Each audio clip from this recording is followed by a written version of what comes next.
Queridos amigos, bienvenidos al canal del Coronel. Hoy tenemos con nosotros nuevamente, y espero que no sea la última vez, ni muchísimo menos, a un gran analista internacional que nos va a analizar el mundo desde Alemania, que es Ezequiel Vistoletti. Chico joven, tremendamente bien preparado. Bueno, ya sabéis que es un vicio que tenemos, los que tenemos una cierta edad, que todo aquel que tiene 10 años menos que nosotros ya le llamamos joven, ¿no? No es tan joven, pero está inmensamente bien preparado. Eso sí que os lo puedo garantizar. Pero fijaros bien, íbamos a hablar principalmente de todo el tema de Ucrania. Él es un gran experto, lleva siguiendo este conflicto hace mucho tiempo y por supuesto que vamos a hablar, como dice, la gamificación de la guerra de Ucrania, que esto se va a replicar en los siguientes conflictos, pero que de repente pasan tantas cosas en el mundo. Ahora pues, vamos a empezar hablando de la guerra, esta guerra que han empezado y que siguen en ella. Ahora mismo tenemos noticias de que ahora mismo están bombardeando fuertemente las posiciones mutuas Camboya y Tailandia. Camboya y Tailandia. Luego os pondré un mapa para que nos situemos viendo dónde está Camboya y Tailandia, para que a lo mejor todavía alguien no lo tenga claro. Todo lo que significa, estamos hablando de alrededor, está China, está India, los intereses de Estados Unidos. En esa misma península de Tailandia, China tenía un plan para hacer un canal, por así decirlo, tipo, vamos a poner, canal de Panamá, para sortear el estrecho de Malaca. Muchos intereses en toda esa zona.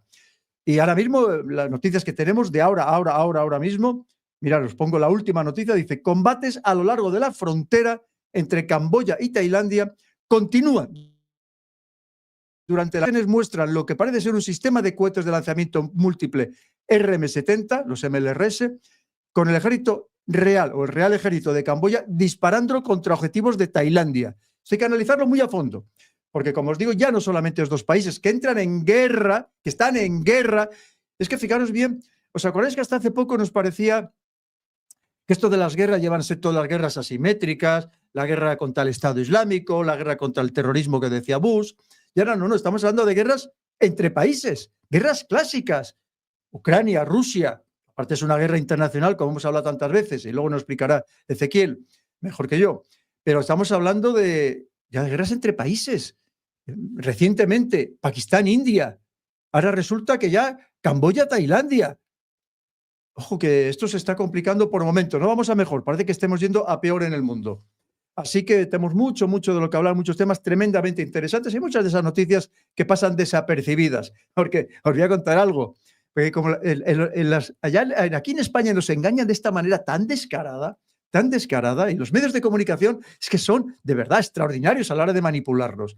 Entonces, para no decir que no dan la noticia, sí la dan.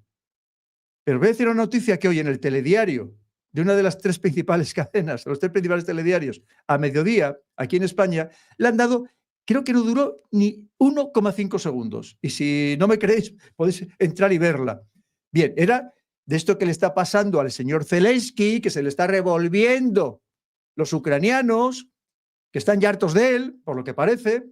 Sabéis que llevan días con manifestaciones porque quería disolver la Oficina de Lucha contra la Corrupción. O sea, ¿qué en cabeza cabe, no? Se supone que todo el mundo quiere luchar contra la corrupción. Pues no, Zelensky iba a disolver la Oficina de Lucha contra la Corrupción. Y el pueblo ha salido a la calle, veteranos de guerra, mutilados en sillas de ruedas, horroroso. Y claro, para que no decir que no han dado la noticia, como llevan dándonos estas noticias cuando interesa, cuando ya sabéis, o cuando alguien les paga para que den la noticia de una determinada manera, y te la dan durante medio telediario. Hoy, como esta noticia no interesaba, pero para decirte, sí, la he dado, nadie me puede decir que no la he dado. La noticia de que Zelensky había tenido que dar marcha atrás a la hora de disolver esta oficina de lucha contra la corrupción por la presión popular y por las manifestaciones, principalmente en Kiev, en otras partes del país también, pero principalmente en Kiev, pues la noticia la han dado en 1,5 segundos. Ya está, para decir, la he dado, se la has dado parecida como das otras noticias, sobre todo de adoctrinamiento. ¿Para qué vamos a hablar de algún caso de, en fin, no voy a meterme en ello, en temas sociales, porque no es el objetivo de este programa. Pero mirad, antes de empezar con Ezequiel Vistoletti, y yo le he pedido permiso y le he pedido perdón por lo que voy a hacer, también os lo pido a vosotros, pero os pido disculpas, pero creo que es algo que debo de hacer. Sabéis que hace 2 días la presentación del nuevo libro de Francisco, de este gran colaborador, esta persona tan querida, y que además, pues ya sabéis que cada 15 días hacemos con él noticias de la guerra, que fue idea suya además hacerlo, y estamos todos encantados y que últimamente hemos incorporado a Alberto Iturralde a este programa con un éxito total y absoluto y apabullante. Pues sabéis que hubo unos comentarios contra la profesionalidad, y me atrevo a decir la dignidad, de Margarita Torres, esta historiadora, esta genial historiadora de prestigio mundial, que sabéis que tiene aquí su espacio en el canal del Coronel, que es la cara oculta de la historia, con la que grabamos o bien en programas online o grabamos programas en plató, en distintos lugares, y además con un éxito, eso sí que apabullante. No, lo siguiente, todo lo que hace, pues impresionante todo lo que hace Margarita Torres. Bien, pues sabéis que un doctor en historia, otro doctor, que no voy a volver a citar su nombre, no vamos a darle la más mínima publicidad, pues en un libro, parece ser que recientemente, parece ser no, en un libro atacó a Margarita Torres. Y ese tema lo sacó a colación Francisco. Bien, ya sabéis que en el mundo académico es muy típico, el mundo académico, el mundo universitario, atacarse unos a otros, todo el mundo quiere ser el que más sabe, el que tiene la verdad absoluta, el mejor investigador, y es muy habitual descalificarse unos a otros. Pero a mí cuando una persona se cree que está en posesión de la verdad absoluta, que es el mejor de los mejores y que nadie se puede poner a su altura, digamos que no le llega a ninguno ni a la altura de los tacones, yo digo, no me gusta esa persona, no me gusta. Porque a mí me conocéis, cuántas veces digo, yo no quiero tener la verdad, no quiero tener la razón, porque ninguno la tenemos. Y todos tenemos que aprender todos los días de todos. Y el que diga que sí, evidentemente, primero se engaña a sí mismo y nos está engañando a los demás. Y a mí esa persona de entrada me hace desconfiar enormemente. Pues mirad, esta persona efectivamente, lo hemos encontrado, la he encontrado en mi equipo, maravilloso que tengo, pues efectivamente esta persona hizo lo siguiente. En uno de sus últimos libros puso, cuando publiqué mi libro, La Anenerve en España, ya me encargué de desenmascarar a otro de estos tipos nefastos que, disfrazados de periodistas historiadores, deja mucho que desear. El caso de Éric Frattini. Bien, Éric Frattini es otro buen amigo, ha estado varias veces en el canal, su último libro sobre todo el tema del Vaticano fue un éxito mundial. Éric Frattini tiene multitud de libros, muchos de ellos verdaderos bestsellers mundiales, traducidos a muchos idiomas, a muchos idiomas. Yo tuve la fortuna de prologarle uno de esos libros y además, como os digo, un amigo frecuente de aquí del canal. Me parece una persona súper culta, hiper preparada. ¿Qué es lo que me temo, queridos amigos? Pues que probablemente este otro historiador, el que critica a los demás, me da la sensación de que su libro no ha vendido, ni un pimiento de ellos. Y desde luego que comparado con las ventas de Éric Frattini, pues seguramente, ese sí que no le llega ni a la suela de los zapatos a Éric Frattini. Pero en fin, ya sabéis, pues tenía que criticarlo. Pero es que además se le ocurrió a este historiador, que voy a decir, no voy a volver a citar su nombre, porque para mí él se ha desacreditado completamente, pues decía en este mismo libro, ahora le toca el turno a Margarita Torres. Y ponía entre paréntesis, en el programa del Coronel Baños. Pero es que además, es que ya no solamente, no se contenta con Éric Frattini y con Margarita Torres, es que también se metía con Richard Ewans, con Gilles Milton, con Klaus Schmider, con el Nicolas Ossau-Nessi, Claude Muley, Jorge Vilches y Jesús Hernández, que decía que había participado en el programa de Jordi Wild, nuestro amigo Jordi Wild, aquí le mandamos un abrazo, de Wild Project. Quiere decir, que vemos que esta persona es, según él, el único que sabe de todos estos temas es él. El resto del mundo mundial, españoles, extranjeros, de cualquier parte del mundo, están todos equivocados. Yo os digo lo mismo, queridos amigos. Yo cuando una persona se pone en este plan, lo siento, no me gusta. Ya me hace desconfiar plenamente. Y de entrada dice muy poco de su cualidad o calidad como persona, como ser humano. Y lo digo así de claro. Y lo siento, es lo que siento. Pero mirad, os voy a contar, por si alguien todavía tiene dudas, yo sé que no, porque conocéis perfectamente lo que hace Margarita cuando viene aquí, que es apabullante, que sabéis que viene con un taco así de folios que luego no mira ninguno, pero se lo ha preparado más que de sobra. Y en este caso concreto de la Segunda Guerra Mundial, ahora os voy a explicar por qué sabe tanto Margarita, y no es por casualidad, a pesar de que ella, su especialidad, sea efectivamente hoy su trabajo, es precisamente la historia medieval. Os cuento. Bueno, primero ya sabéis que lo de la Anenerve es una asociación de investigación, que sería herencia de los ancestros, y que fue una asociación de la Alemania nazi para apoyar y financiar las actividades de investigación sobre la existencia y el pasado de la raza aria. Bien, os puedo garantizar que a Margarita Torres, le fascina la Segunda Guerra Mundial. El mundo medieval es su profesión, pero el mundo de la Segunda Guerra Mundial es su afición. Vamos a dejarlo ya claro, por si alguien todavía duda de que no sepa. Os puedo garantizar que ya desde los 16 años, siendo adolescente, empezó a investigar en los archivos de la Nara. Para que si alguno de vosotros, queridos amigos, todavía no sabe lo que es la NARA es la Administración Nacional de Archivos y Registros de Estados Unidos. Para hacernos una idea, al final de la Segunda Guerra Mundial, los militares, la milicia estadounidense, capturó o se hizo con una colección masiva de documentos militares alemanes. Estos fueron microfilmados en los años 60 ya, y en su mayoría, que no todos, devueltos a Alemania, donde constituyen el 90% de las colecciones militares de los archivos del ejército alemán o de los archivos de Alemania.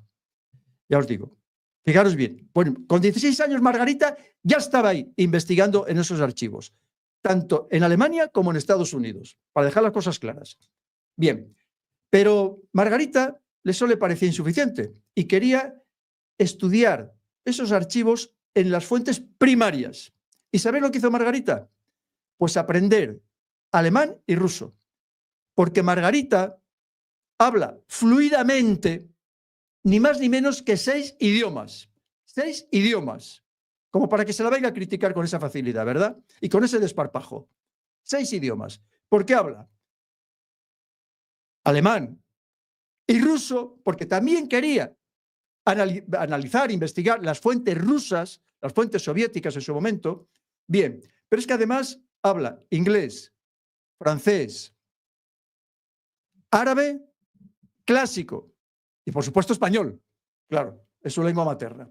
Bien, pues veréis, por si fuera poco, durante muchos años, algunos ya han ido falleciendo, durante muchos años se carteó para precisamente tener información de primerísima mano y en exclusiva con militares alemanes, algunos de ellos que habían estado en las Waffen-SS. Pero también, para que nadie diga que tenía ninguna afiliación en concreto, también del ejército soviético, con rusos, con soviéticos, para estar informada de primerísima mano, para que luego la vengan a contar, no, que es que esto solo sabe de medieval, de lo demás no tiene ni idea, es una aficionada, es una oportunista, es una advenediza. De eso nada, queridos amigos. Y por eso hay que dejar las cosas claras y poner los puntos sobre las 6. Y que no venga ningún otro colega suyo, vamos a poner entre comillas lo de colega, a desacreditarla de esta manera. Ni mucho menos. Bien, por si fuera poco, Margarita tiene una extensísima colección de libros sobre la Segunda Guerra Mundial. La mayoría, precisamente, en alemán y ruso. Libros que ni siquiera han visto la luz aquí en España ni la verán nunca, probablemente. Libros, algunos de ellos, rarísimos, no, vamos, casi incunables, rarísimos. Bien. En el programa que hicimos precisamente sobre la NERVE, Margarita habló principalmente de los orígenes de esta asociación, de lo que significaba, de las labores que realizó, de las tareas que pretendía hacer. Relacionado con España, prácticamente nada, muy poco, apenas unos minutos. Pero es que además Margarita ha ido a fuentes de los que se consideran los grandes investigadores mundiales sobre esta temática, como son Michael H. Cater, cuya tesis en Heidelberg sobre esta institución se considera la obra maestra académicamente insuperable, para que venga otro doctor de historia a decir que es el que más sabe del mundo mundial. En fin, hay que ser soberbio, hay que ser pedante, hay que ser creído de verdad para decir estas cosas cuando no, ninguno sabemos nada, pero sí. Si yo llevo trabajando en muchos de estos temas, como sabéis, queridos amigos, casi 35 años y apenas estoy empezando a tener algo de conocimiento y a ver claro algunas cosas. Bien. Por cierto, esta obra la leyó en alemán porque no está traducida todavía al español. Y también ha profundizado Margarita en los estudios de Chad M. White, que hizo una tesis sobre esta institución en fechas más recientes, centrada en la obsesión de Himmler por manipular la historia. Es decir, se lo sabe todo, se lo sabe todo. Y encima, ¿cómo lo comunica?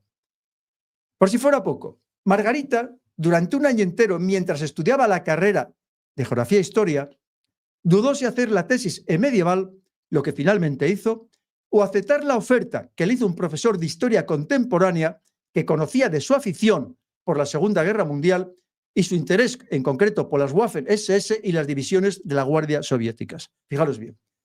Estuvo a punto incluso de dar un giro y no dedicarse al tema medieval, sino dedicarse precisamente al tema de la Segunda Guerra Mundial. Como os decía, desde adolescente ya se carteaba con protagonistas de la historia y accedía buscando documentación sobre el tema en archivos alemanes y estadounidenses.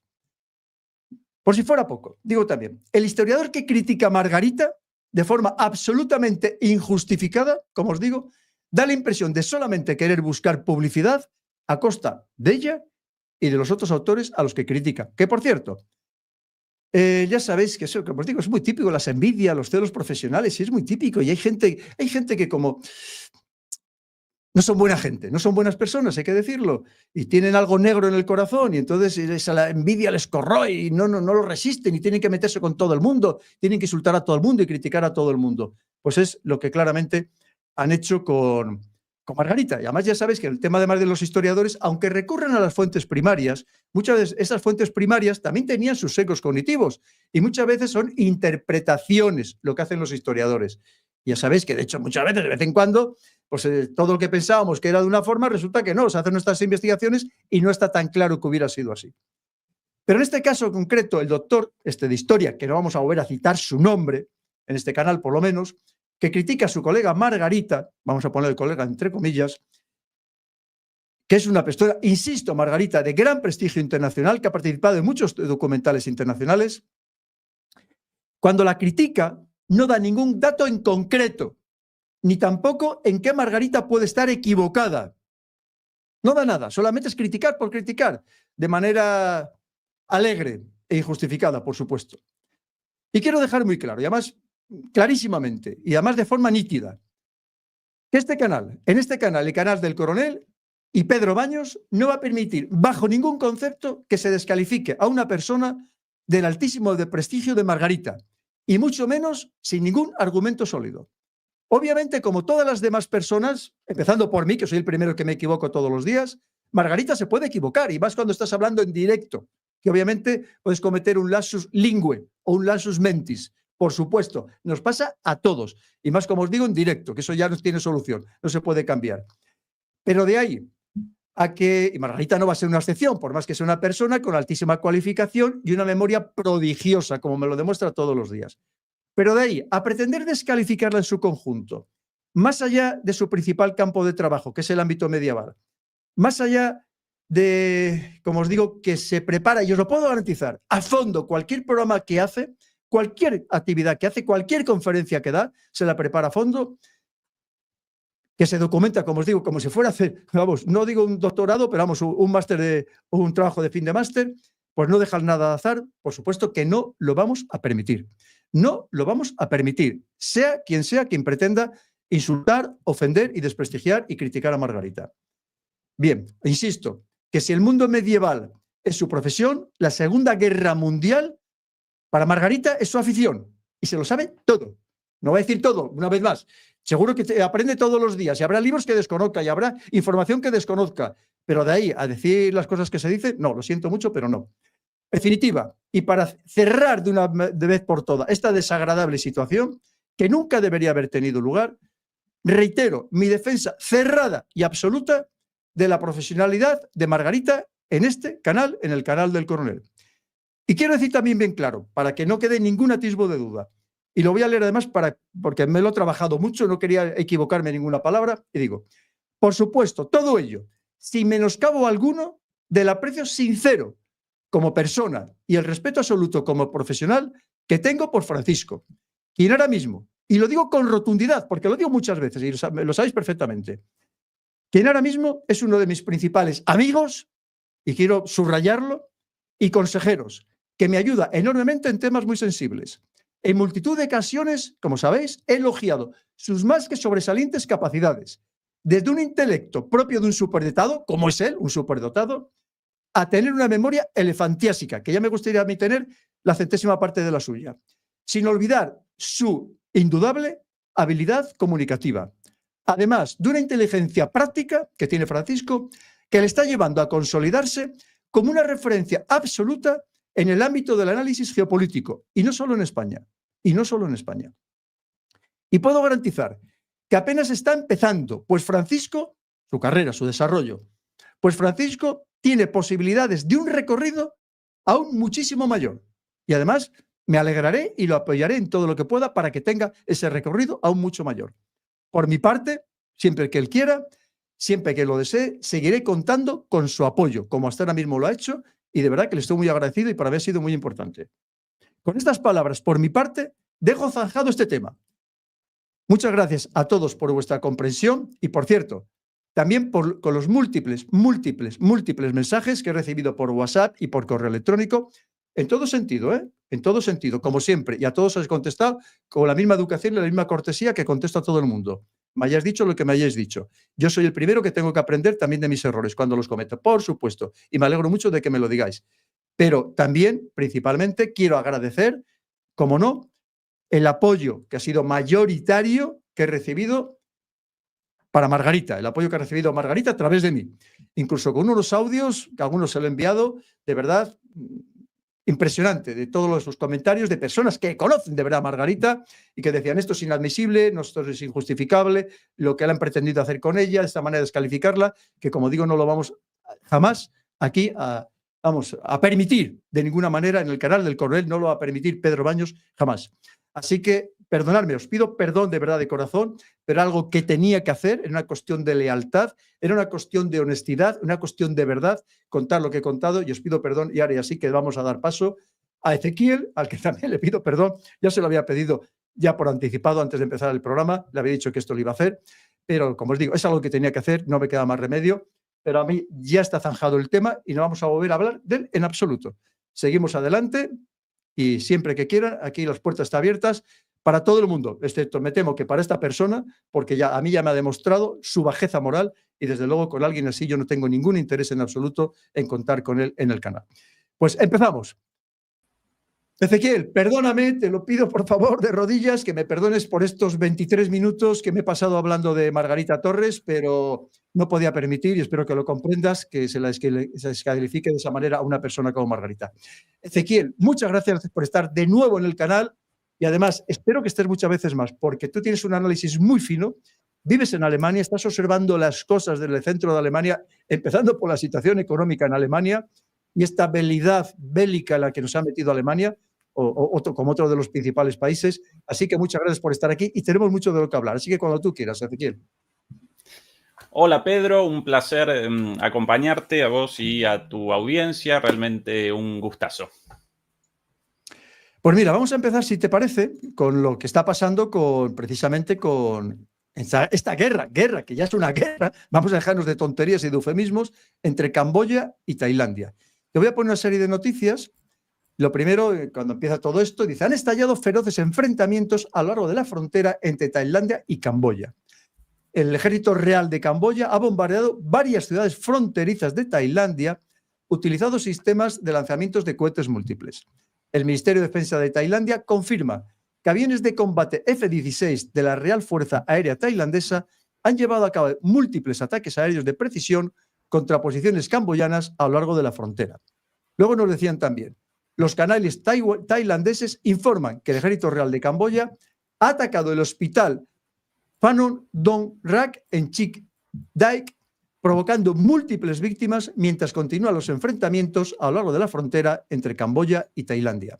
Y también, esto es muy reciente, imágenes publicadas por el Ejército Real tailandés muestran ataques con drones esta mañana contra depósitos de municiones y otras posiciones del ejército camboyano cerca de la frontera con Tailandia, utilizando drones FPV equipados con proyectiles de mortero M261 y M472, así como bombas improvisadas lanzadas desde el aire. De momento muy sofisticado no parece. Pero fíjate, aquí lo que nos dicen es que Camboya y Tailandia, por un problema fronterizo, es por lo que están luchando, porque en esa frontera existe el templo Prit Vihar, un templo de 1100 años de antigüedad dedicado a Shiva. ¿Cómo lo interpretamos esto, Ezequiel? ¿Un problema fronterizo que de repente se les va un poco de las manos? ¿Un Camboya que luego lo veremos que está muy en inferioridad de condiciones con respecto a Tailandia? ¿Una Tailandia que puede tener el apoyo de Estados Unidos, mientras que Camboya puede tener el apoyo de China, por ejemplo? Claro, es que esto se puede internacionalizar. Eso otra guerra más abierta, además de todas las que ya tenemos abiertas. Que esto parece que se va multiplicando. Por favor, Ezequiel, cuando tú quieras. Bienvenidos al nuevo orden mundial, Pedro. Proliferan desorden, ¿no? O desorden mundial, sí, sí, realmente. Proliferan los conflictos por doquier. La estabilidad del mundo bipolar desapareció. El mundo unipolar nunca pudo generar un ordenamiento estable. Y su ocaso, su decadencia actual, genera esto, la proliferación de conflictos latentes, ya existentes. Yo sinceramente no aparecía al tanto de este conflicto hasta la noticia de hoy por la mañana. Un conflicto ligado a los límites, aparentemente por la ambigüedad de un tratado de más de 100 años, de 1904, entre la colonia francesa de Indochina, constituida por Laos, Vietnam y Camboya en su momento, y el reino de Siam, la Tailandia actual. No determinó con certeza esos límites en esa zona, en la zona norte de Camboya. Y bueno, por esta razón, en ese lugar cada tanto aparecen chispazos. En 1962, la Corte Internacional de Justicia determinó que ese templo aparecía efectivamente en territorio de Camboya, pero todavía los conflictos aparecen por los territorios ubicados alrededor, en 4 puntos cercanos a este templo. Entre 2008 y 2013 comenzaron de nuevo las hostilidades en esa zona, con soldados muertos de ambas partes. No recuerdo si 15 o 20 de un lado y algo parecido del otro, hasta que en 2013 un nuevo fallo de la Corte Internacional de Justicia restableció el fallo de 1962. Desde entonces, por lo menos, ningún conflicto con muertes, hasta que hace unos meses comenzó una vez más una escaramuza con disparos de un lado, disparos del otro, la muerte de un soldado. En el medio, una llamada telefónica entre la primera ministro de Tailandia y el primer ministro de Camboya. Esa llamada telefónica después publicada por el propio primer ministro de Camboya y generó un escándalo, porque la primera ministra, en primer lugar, lo llamaba tío afectuosamente por una relación de ella, una chica joven, una señora joven de 39 años o algo por el estilo, una menor de 40 años, lo llamaba tío por la relación de otro primer ministro de Camboya con su padre durante su niñez. También realizaba comentarios sobre política interna, sobre los propios militares de su país. Bueno, y la publicación de esto generó un escándalo dentro de Tailandia, un país mucho más fuerte y mucho más poderoso. Eso reactivó la primera escaramuza, con más escaramuzas, una mina personal. Determinó la muerte de un soldado de Camboya el día de ayer, si no recuerdo mal, y ahora, de repente, nuevamente un conflicto armado ya mayor, con imágenes vistas a lo largo del día de hoy bastante fuertes, con no solamente ataques con F-16, sino lanzamiento de misiles. Vistas unas imágenes de una estación de servicio, una gasolinera, con civiles despedazados por la caída de estos cohetes, tiros de un lado, tiros del otro. En principio, esto responde a un conflicto limítrofe como tantos otros, pero claro, y recojo el argumento inicial, aparecen en el contexto de inestabilidad global como consecuencia de la crisis de la hegemonía de los Estados Unidos y de sus aliados, aunque deberíamos quizás caracterizarlos hoy día como secuaces, y el surgimiento en su lugar de algo nuevo, de un mundo multipolar. en ese contexto, bueno, Perdona, aparecen este tipo estas de son conflictos. imágenes de ahora mismo, Sí, lo visto con los hoy, MLRS. sí, realizaban, sí, exactamente, sistemas rusos, si no recuerdo mal, los Grad, vistos por ahí, quizás no estos, pero otros Sí, por ahí vistos, es también material armas en general, chinas. es material en general muy antiguo. Creo que los carros más modernos que tiene, creo que son los M60 estadounidenses, pero estamos hablando que tiene incluso carros de la época soviética.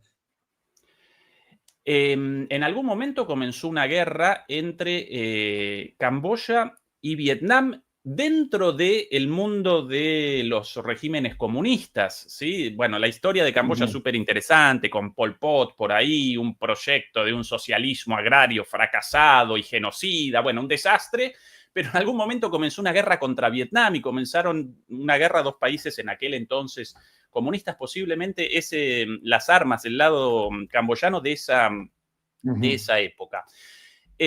Bueno, otra vez, Pedro, el contexto ese, por eso no solo presenciamos conflictos ahí, presenciamos conflictos en el Sahel, en Nagorno-Karabaj, en Georgia, en los Bálticos, en otros lugares de Asia Central, en todos lados conflictos, bueno, entre India y Pakistán hace poquito, en ese caso con potencias nucleares, ¿no? Con lo cual todo mucho peor. En Medio Oriente prendido fuego, tensiones entre las dos Coreas, Japón en un proceso de rearme.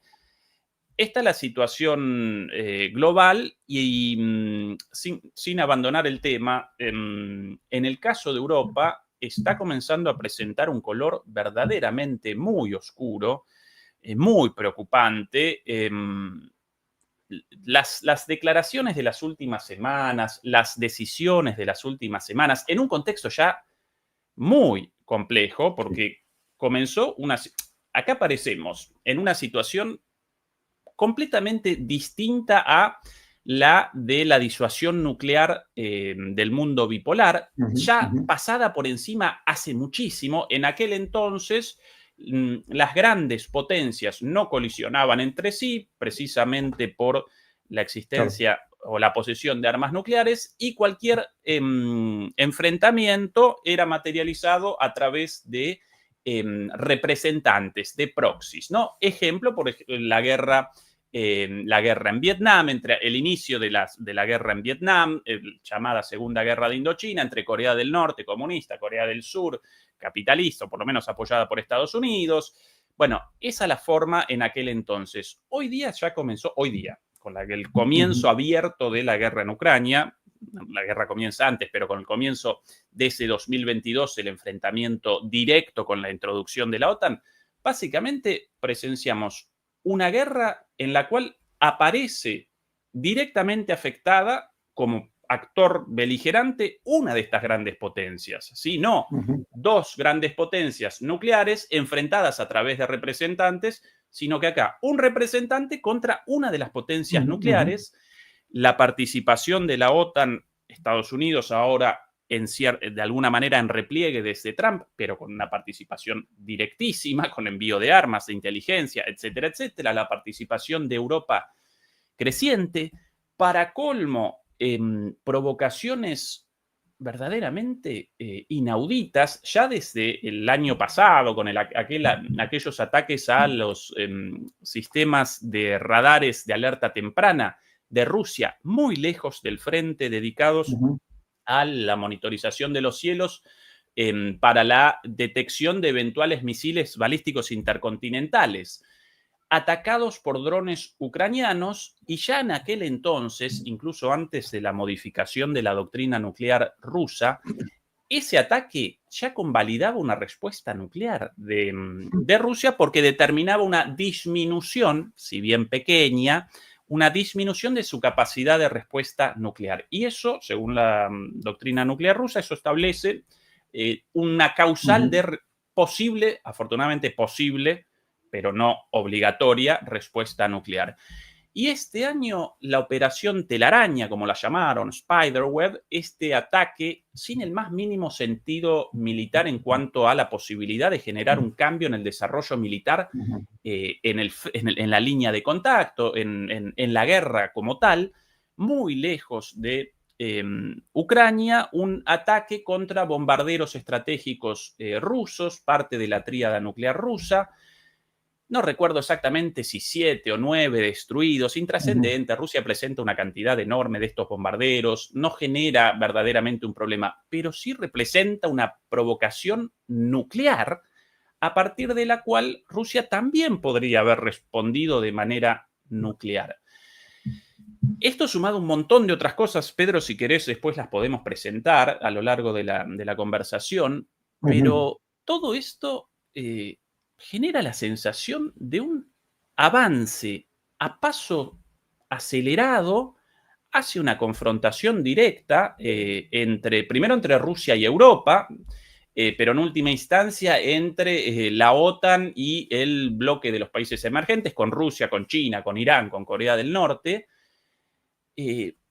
a una velocidad inaudita. Y lo más preocupante de todo, además de los medios de comunicación ya convertidos en organismos de propaganda, pero además de mala propaganda, como por ejemplo presentar esto de la Operación Telaraña como un acto de heroísmo. Muchachos, podría haber comenzado la Tercera Guerra Mundial nuclear ese mismo día y lo presentan como una operación milagrosa.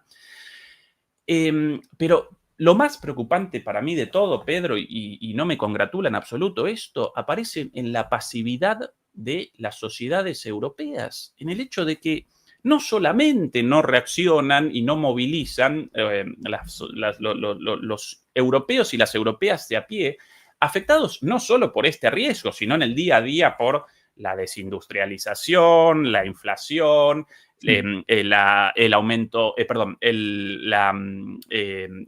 parate de la economía, la estanflación, el estancamiento económico, el desempleo, crisis migratoria, no reaccionan. Y esto ya a título personal, cuando charloteo con algún amigo alemán, incluso gente formada en la academia, y por alguna razón aparece este tema, presentan posiciones verdaderamente increíbles, pero yo comienzo, obviamente, en esas discusiones, pero vos estás enterado de esto, de esto, de esto, de esto y de esto. Y ellos con los ojos así, no, ¿cómo? No, pero imposible. ¿Cómo que a los 2 meses de la guerra habían generado un acuerdo entre los ucranianos y los rusos y que Boris Johnson, por orden de la Casa Blanca, determinó la continuidad de la guerra? ¿Cómo que eso?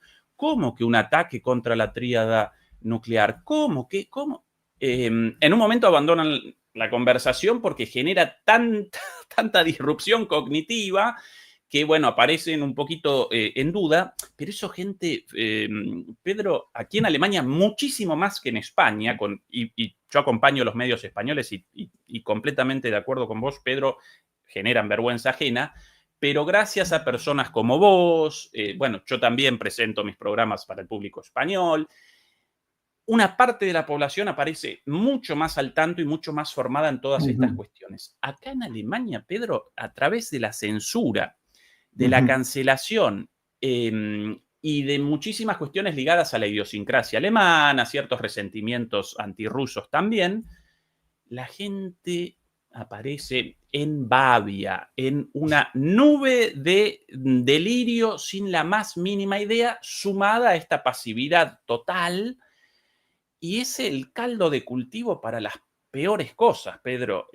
Acá yo realicé con el tiempo en Alemania, yo ya casi 20 años residiendo en Alemania, con una pata acá, otra pata en Argentina, pero después de muchos años en Alemania y mucho conocimiento personal de la idiosincrasia de los alemanes y demás, finalmente realicé una reinterpretación de los orígenes del nazismo, porque efectivamente una gran parte de la sociedad alemana acompañó el nazismo, sin lugar a dudas.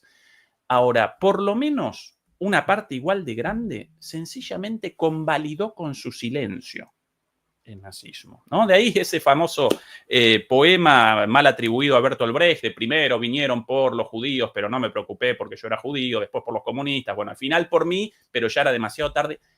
Eso caracteriza a la sociedad alemana de arriba abajo, y es el caldo de cultivo para cosas terribles. Perdón por responder tan largo, No, Pedro. no, es que me ha parecido maravilloso y además es que coincido contigo al 100%, Ezequiel. Mira, es lo que vivimos aquí de modo permanente.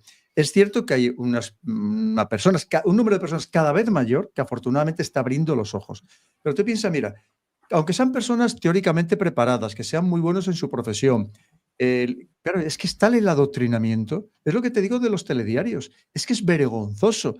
Y ya, bueno, es que, bueno, ya te digo, estas tertulias donde llevan a personas que en algunos casos no están formadas en absoluto en estos temas, que solo repiten los 4 mantas, que además algunos les pagan para repetir estos mantas, o alguna, como el otro día una entrevista que hizo aquí una de las principales cadenas de radio, que siguen con el mantra de que Rusia ha secuestrado por lo menos a 20.000 niños, ¿no?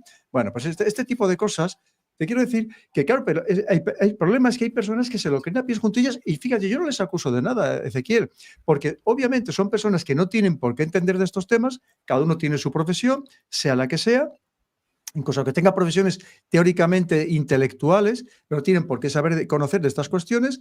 Entonces, claro, al final, cuando te lo repite una vez y otra vez, y como te dice, y es el gran experto que llevamos, el experto que no es experto ni nada, es un falso experto, pues al final se lo creen. Y te encuentras por la calle personas que te dicen, pero ¿y Rusia nos va a atacar mañana?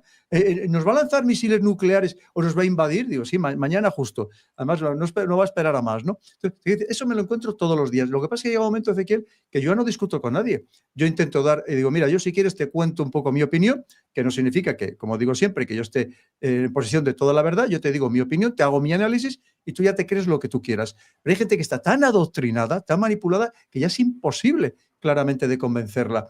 Ahora, lo que es verdad, y sabes que aquí lo digo todos los días en el canal, se lo digo, ojo, que nos están preparando una guerra en Europa. Y que los que van a ir a morir somos nosotros, el pueblo. No van a morir los hijos de las élites ni los familiares de las élites. Como Eso no van a ir a siempre. morir ninguno. Eso ya tendrán, ¿dónde van a ir? Pues a Argentina o a México o a donde vayan a ir, ya tendrá buscado allí su vida. Vamos a ir a morir nosotros. Y nos están preparando la guerra en manos de auténticos e insensatos, desde la presidenta de la comisión a la alta representante, que yo creo que la han elegido adrede precisamente para llevarnos a la guerra. En fin, pues todo lo que tú sabes. Y a mí esto me preocupa enormemente, Ezequiel. Y lo que tú dices, con una pasividad, o sea, lo que antes aquí, la izquierda, acuérdate, la izquierda, fíjate los verdes en Alemania, la izquierda, que era la que decía no a la guerra, no al militarismo, no a no sé qué, y ahora está encantada.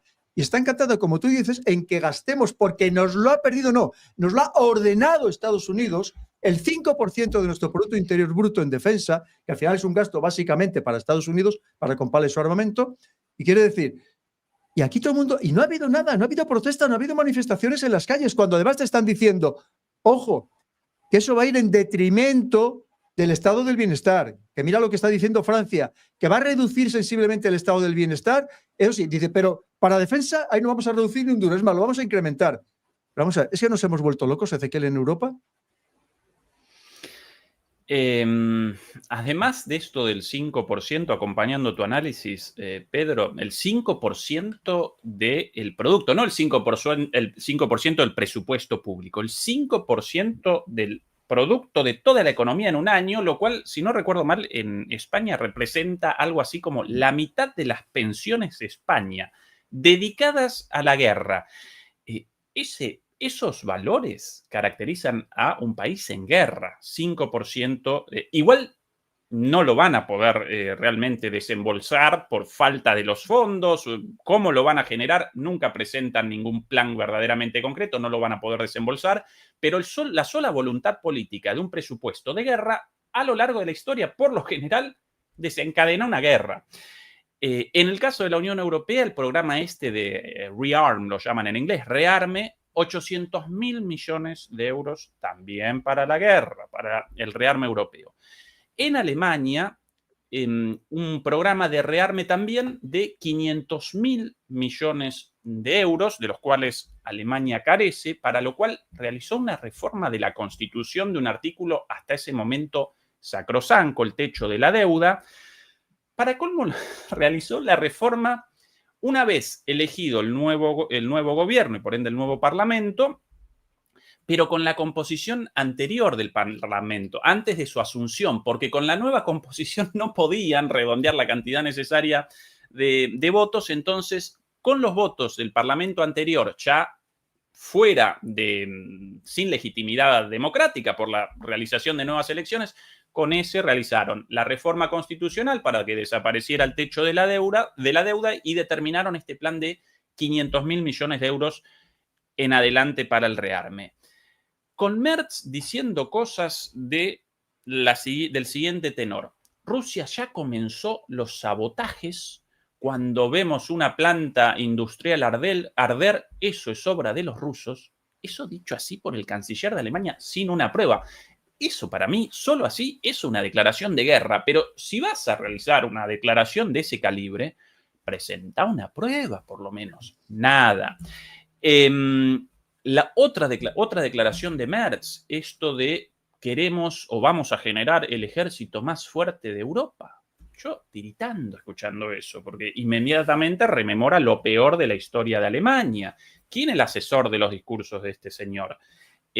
Bueno, una barbaridad más dicha como si nada. Otra de las barbaridades dichas por Merz y ya el anterior, Scholz, generaba ya la sensación de un canciller súbdito de Estados Unidos, pero hoy lo recuerdo con añoranza, porque al lado de este de hoy, otra de las declaraciones de Merz hace unos días... Perdona, Ezequiel, yo sabes que lo digo muchas veces, que digo, Merz está haciendo bueno Scholz, que ya es decir.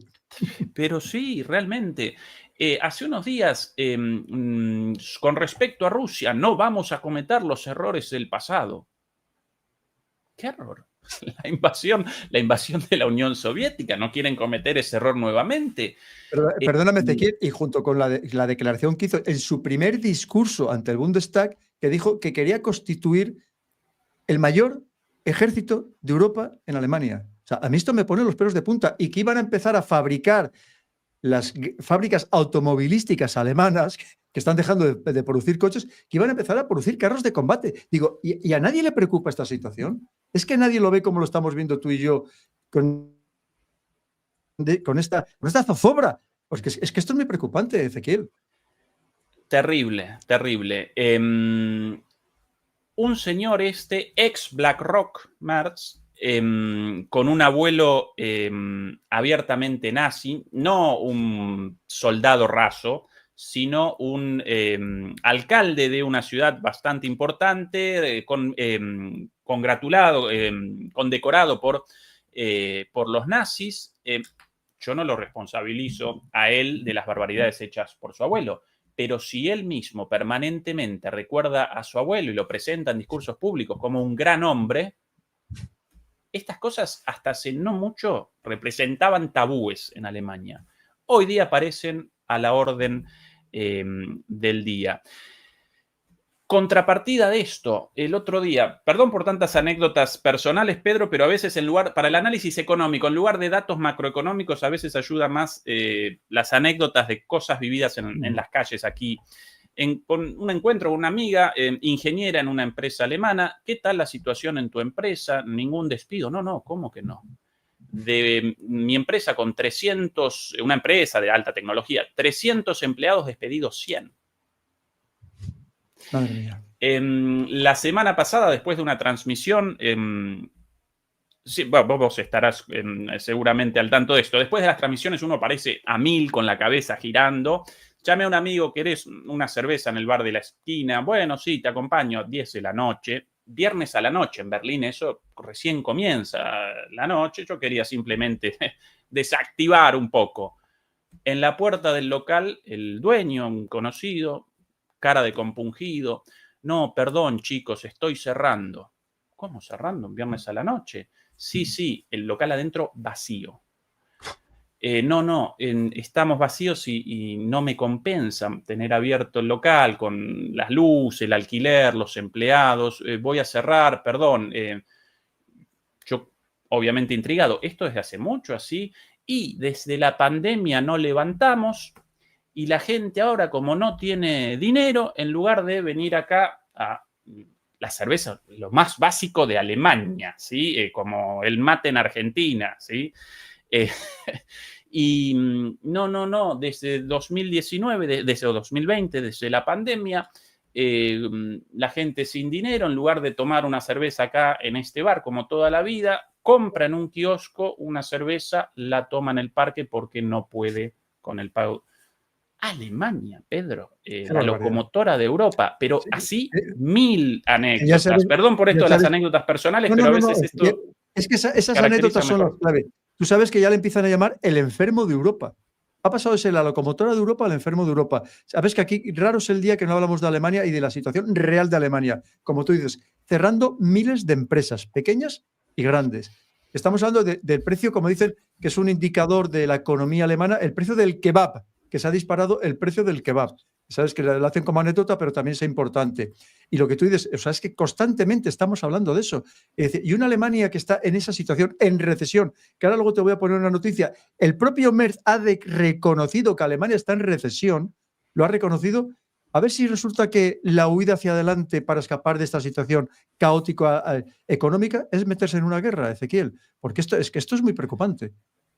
Sí, esa es una posibilidad. Ahora, en el marco de su misión de esta dirigencia europea, ni siquiera van a comenzar este proceso de rearme enfocados en la industria armamentística europea. Según el libro blanco de la defensa europea, entre el 80 y el 90% del gasto militar de la Unión Europea lo direccionan hacia industrias armamentísticas estadounidenses. Trump el otro día en un discurso fanfarroneaba con esto de no vamos a despachar más armas gratis como Sleepy Joe, como llamaba, ¿no? a Biden, 350.000 millones de dólares regalados a los ucranianos. A partir de ahora vamos a vender armas y ellos las van a pagar al 100% y las van a usar para lo que ellos quieran, medio con ese tono fanfarrón, como de cargada.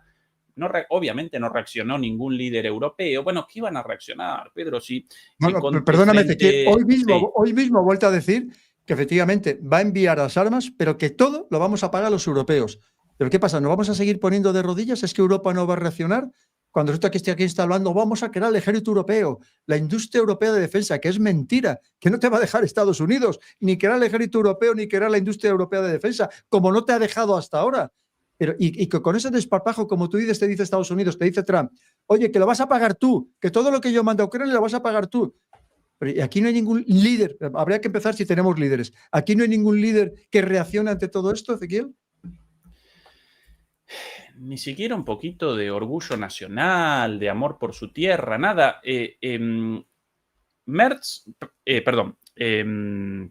Efectivamente, Merz realizó esta declaración de que Rusia ya había comenzado sabotajes, pamplinas, por lo menos no comprobable. Ahora, Estados Unidos sí cometió un acto de guerra contra Alemania con la voladura de los gasoductos Nord Stream 1 y Nord Stream 2. Y esto, yo lo recuerdo a Biden, ni siquiera Trump, más fanfarrón, petulante, provocador, no, Biden, Sleepy Joe, como lo llama Trump, lo recuerdo frente a Merz 2 años atrás, no, un poquito más, en 2022. Vamos a hacer lo imposible, todo lo necesario para que no comience el gasoducto Nord Stream 1 y Nord Stream 2. Y Scholz mirándolo al lado en silencio, tembloroso, una periodista con la repregunta, pero ¿cómo van a hacer todo lo posible? Es una infraestructura alemana. Y Biden, ni corto ni perezoso, vamos a hacer todo lo necesario. Y al poco tiempo, volado por los aires. Las investigaciones, todas detenidas, presentaron la locura esta de los ucranianos en una chalupa volando los gasoductos. Y de nuevo al pueblo alemán o a la sociedad alemana, cuando en alguna charla con amigos alemanes presento esto, yo no porque yo quiera estas conversaciones, pero siempre ellos, vos ahora dedicado a esto con el canal, ¿cuál tu visión de esto? Bueno, presento esta obviedad y ellos, ¿cómo? ¿Que Estados Unidos cometió un atentado contra...? Pero si dicho por Biden, hasta en un momento, hace unos meses, el propio Trump fanfarroneaba con uno de esos chistecitos. Sí, el gasoducto Nord Stream 1 y Nord Stream 2. Sí, nosotros quizás tuvimos algo que ver con eso. Pero, ya tragicómico. No te olvides que todavía la semana pasada, o hace unos días, tanto la señora van der Leyen, la presidenta de la Comisión, como Kaja Kallas, la alta representante de la política exterior española, y la jefa de la diplomacia, que habla de todo menos de diplomacia, decían que qué suerte que los Nord Stream ya no iban a volver a funcionar nunca jamás y que no lo iban a permitir. Y se alegran de algo que era fundamental para Alemania. Yo es que hay cosas que digo, pero es que de verdad esta gente se ha trastornado, ¿o a quién sirven? Porque está claro que no sirven ni al pueblo alemán ni a los ciudadanos europeos. Eso está claro, Ezequiel. La semana pasada, aquí en Alemania, realizaron una conferencia militar y exposición armamentística llamada Land Euro en inglés, en Wiesbaden, por cierto, una ciudad ubicada al sur, sede de una de las guarniciones militares de los Estados Unidos. 35.000 soldados estadounidenses aquí en Alemania. Todavía 35.000 soldados estadounidenses estacionados en Alemania. Si eso no es una colonización, que venga Dios y lo vea, ¿verdad? Tal cual. Entre las muchas barbaridades dichas ahí, el nuevo comandante supremo de la OTAN, para mí el nombre bastante gracioso, porque siempre, comandante supremo lo llaman a Kim Jong-un, esos dictadores. Bueno, al máximo cargo militar de la OTAN, efectivamente lo llaman comandante supremo, y ese comandante determina verdaderamente la política de la OTAN, no el secretario general, un vocero para las cámaras, nada más. Bueno, hasta hace poco este general Christopher Cavoli abandonó el cargo hace poquito, después de varias metidas de pata, recuerdo, de Christopher Cavoli, y comenzó hace muy poquito uno nuevo, siempre estadounidense, naturalmente, llamado Alexander Grinkewich. Entre las cosas dichas en el discurso inaugural de esta conferencia, organizada, por cierto, por la Organización del Ejército de Estados Unidos, algo así como la entidad sindical gremial del Ejército de Estados Unidos. Participaron altos comandantes de todas las Fuerzas Armadas de la OTAN, como así también todas las empresas armamentísticas estadounidenses, canadienses, de la OTAN, e incluso también de algunos lugares de Asia. Presentaban lo último de las innovaciones y lo último de las políticas militares. Y este señor remachó en su discurso la posibilidad de una guerra simultánea, ¿sí? Remachó la simultaneidad de escenarios en una guerra global. Bueno, lo de guerra global, cierto, la generan ellos, pero bueno, por lo menos entendido eso, porque antes de que el señor Xi Jinping comience una invasión sobre Taiwán, va a llamar a su amigo Vladimir Putin y le va a decir, hagamos esto juntos. Además lo presentaba así, como presenta las cosas Trump, como Xi Jinping llamando a su amigote Putin, no como la geopolítica global con algunos determinantes un poco más estructurales que un llamado entre amigotes. Pero bueno, lo presentaba así y para colmo, finalmente establecía una fecha límite para esto. China va a comenzar su invasión a Taiwán en consonancia con Putin, con Kim Jong-un y con el ayatollah en Irán. Esto dicho así de burdo, pero dicho así, en el año 2027. Por ende, debemos prepararnos cuanto antes. Claro, fíjate, Ezequiel, pero lo dice curiosamente, como tú bien has dicho, lo dice en un congreso de armamento. ¿Qué significa el prepararnos cuanto antes? Vamos a gastar lo máximo posible en armamento, vosotros europeos, en el armamento mío estadounidense. Oye, que es que hay que reactivar la economía estadounidense. Y si hace falta entrar en guerra, entrarán. Porque lo cierto es que a Estados Unidos le interesa entrar en guerra con China lo antes posible, antes de que China se arme más. Ojo, eso es así, Ezequiel. A Estados Unidos, y lo subrayo, le interesa entrar en guerra abierta con China lo antes posible, porque sabe que si no, no va a poder con China. Sin dudas. Ahora, el riesgo, Pedro, de eso, porque recordemos la trampa de Tucídides, en la mayoría de los casos, la caída de un imperio frente al surgimiento de otro imperio, por lo menos de fuerzas hegemónicas, determina una guerra global y ahora una guerra mundial, y ahora estas potencias presentan una capacidad destructiva no comparable con las guerras del Peloponeso entre Atenas y Esparta. Después de este señor, otro oficial de las Fuerzas Armadas, Chris Dannaway, en su ponencia comenzó a presentar situaciones posibles de desarrollo del conflicto en Europa con la siguiente idea. Si los rusos quieren guerra, nosotros podríamos realizar la invasión de Kaliningrado en unos pocos días desde los países bálticos, presentando un alto oficial de las Fuerzas Armadas públicamente el plan de una invasión de Kaliningrado. Yo no recuerdo ni en la Guerra Fría dichas barbaridades así, con esta levedad, y después lloriquean cuando de repente podría comenzar una invasión de Rusia a los Bálticos. Rusia hasta el momento no realizó avances sobre los Bálticos, ni siquiera declaraciones al respecto. Esta declaración de este oficial presentando un plan de invasión de Kaliningrado sí presenta esto como un plan verdaderamente en la cabeza de estos señores. Además, has mencionado, perdona, a los países bálticos, y lo que están haciendo es precisamente provocar a Rusia en los países bálticos. Con el 25-30% de población rusófona que vive en estos países, que sabes que le están privando de sus derechos, que no les dejan votar, que les impiden hablar en su idioma, que impiden que haya medios que publiquen o que emitan en ruso. En realidad lo que están haciendo es al contrario, lo que están haciendo es provocar a Rusia precisamente en estos escenarios para que Rusia intervenga y decir, ¿ves? Ya es un país de la OTAN y es un país de la Unión Europea. Nos lo ha puesto en bandeja, ya tenemos la guerra montada. Ezequiel, tienes toda la razón de lo que llevas diciendo desde el principio, que yo coincido al 1000% contigo. Nos están preparando la guerra en Europa y no lo olvidemos, para desgracia de Europa y para beneficio de Estados Unidos. Hay que tenerlo perfectamente claro. Entre otras cosas preocupantes, Pedro, a diferencia del pasado, yo comienzo a presenciar voces en Rusia no voces de loquitos sueltos, sino de geoestrategas serios. El año pasado recuerdo un artículo de Sergei Karaganov, considerado como alguien muy duro, pero cercano a Putin, ¿sí?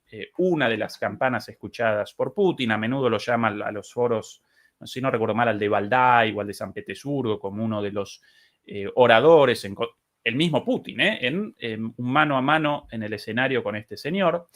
Pero ahora no solo eso, sino también Dmitry Trenin, otro geoestratega de altísimo nivel, miembro del Consejo de Defensa y Relaciones, Consejo de Defensa y Relaciones Exteriores de Rusia, un grupo de asesores de Putin, quienes en artículos recientes realizan un análisis de el conflicto global en curso, un análisis muy parecido al nuestro, Pedro, muy fundamentado, pero redondean este análisis con la necesidad de restablecer la disuasión nuclear. Para la existencia de la disuasión nuclear, las armas nucleares presentan un poder destructivo enorme, pero su poder cotidiano, real, aparece en la disuasión, en el hecho de que generan miedo y por ende no comenzamos una guerra nuclear por lo que determinaría una guerra nuclear. Como generan miedo, entonces presentan un poder disuasivo día a día. Tú sabes que no es un arma ni siquiera estratégica, como tú bien dices, es un arma política, geopolítica.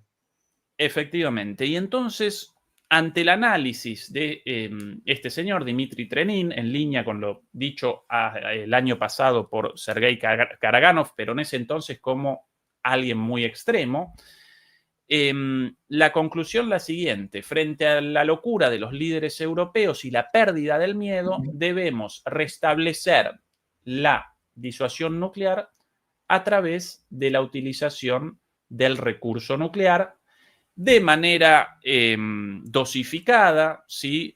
No con una guerra, con un arma estratégica, sino con un arma táctica, no necesariamente contra una de las grandes potencias europeas o una de las capitales, sino en algún otro lugar. Debemos responder a las provocaciones porque no responder genera la sensación de debilidad. Y entonces aparecemos en un escenario cada vez más peligroso, en el cual ya comienzan a reaccionar de esta manera gente pensante, cercana a Putin, con un análisis bastante sosegado de la situación y con la sugerencia del comienzo de la utilización de armas nucleares como algo normal en las luchas de esta nueva guerra global según ellos, como producto de la decadencia del orden unipolar estadounidense hacia un orden multipolar. Pero entonces comienza un escenario por lo menos hasta ahora inaudito, porque hasta ahora, bueno, sí, claro, Hiroshima y Nagasaki, muchísimo tiempo atrás, una cuestión completamente distinta, aún así, el terror de Hiroshima y Nagasaki deberíamos recordarlo día a día, ¿sí? Pero si las armas nucleares aparecen como un recurso utilizable, entonces aparecemos en un escenario muy, pero muy peligroso y ya no solo asusado de un lado, sino con gente pensante del otro lado presentando eso como una de las posibles opciones. Dmitry Trenin, el nombre de este señor, por cierto, la vida de este señor, súper interesante, porque presenta una trayectoria muy parecida a la de Putin, comenzando como militar, como oficial de las fuerzas soviéticas, devenido después en coronel de la inteligencia militar soviética. Putin, recordarán el pasado de Putin como espía, el de la KGB, no de la inteligencia militar, pero también espía en la época soviética. Después este señor, con la caída del muro de Berlín y la disolución de la Unión Soviética, protagonizó un giro hacia la apertura, hacia Occidente, hacia la introducción de los modelos liberales, de democracia liberal y de capitalismo y demás. Acompañó a Yeltsin. En algún momento participó en la Escuela de Guerra de la OTAN en Roma como investigador invitado. Después de eso, si no recuerdo mal, a partir de, bueno, ahora no recuerdo exactamente qué, 2001 por ahí, estableció el Instituto Carnegie en Moscú, filial de la Fundación Carnegie de Washington, uno de los think tanks más importantes del mundo en estos temas, y la capitaneó hasta 2013 esta fundación como la fundación más, el think tank, la usina del pensamiento más importante de Europa del Este en temas de defensa y de política exterior, en línea con las directrices de la OTAN, o con por lo menos con el esquema ideológico de la OTAN, con la esperanza inicial del ingreso de Rusia a la OTAN, de un acercamiento, igual que Putin. Putin también en su momento realizó un giro hacia un acercamiento. Putin quería, como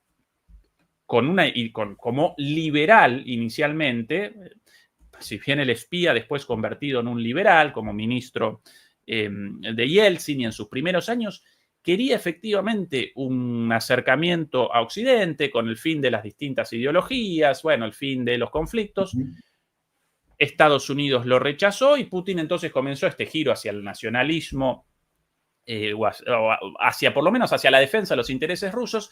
Bueno, y este Trenin exactamente igual, en 2013 abandonó esta fundación, la Carnegie, y a partir de ahí realizó un giro hacia Putin, ya en esta línea más nacionalista desde hace algunos años, y hoy aparece como uno de los consejeros ¿no?, al costado de la oreja de Putin. La misma línea.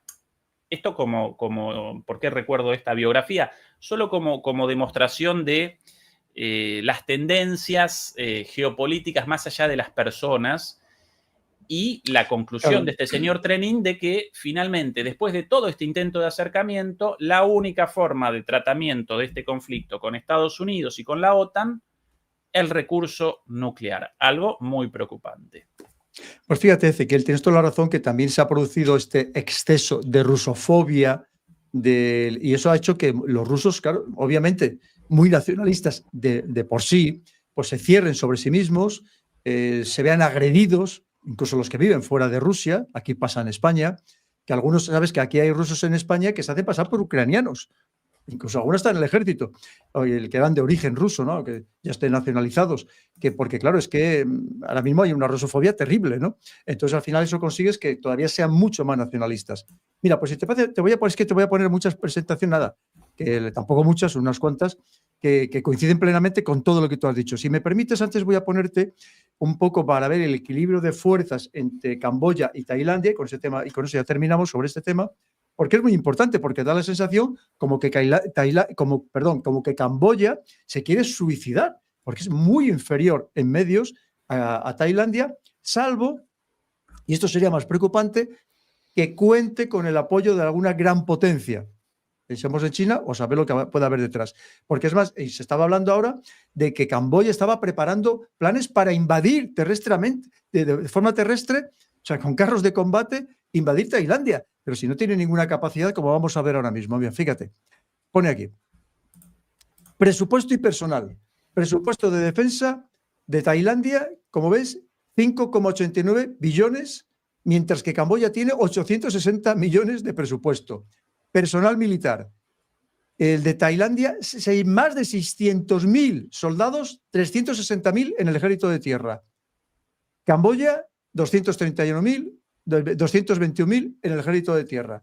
El ejército de tierra de Tailandia tiene 635 carros de combate, 16.000, casi 17.000 vehículos de infantería caballería y 665 cañones, por así decirlo, por simplificar. Mientras que Camboya tiene 644 carros de combate, pero recuerda que tiene de los más antiguos de la época soviética y tiene unas 896 piezas de artillería.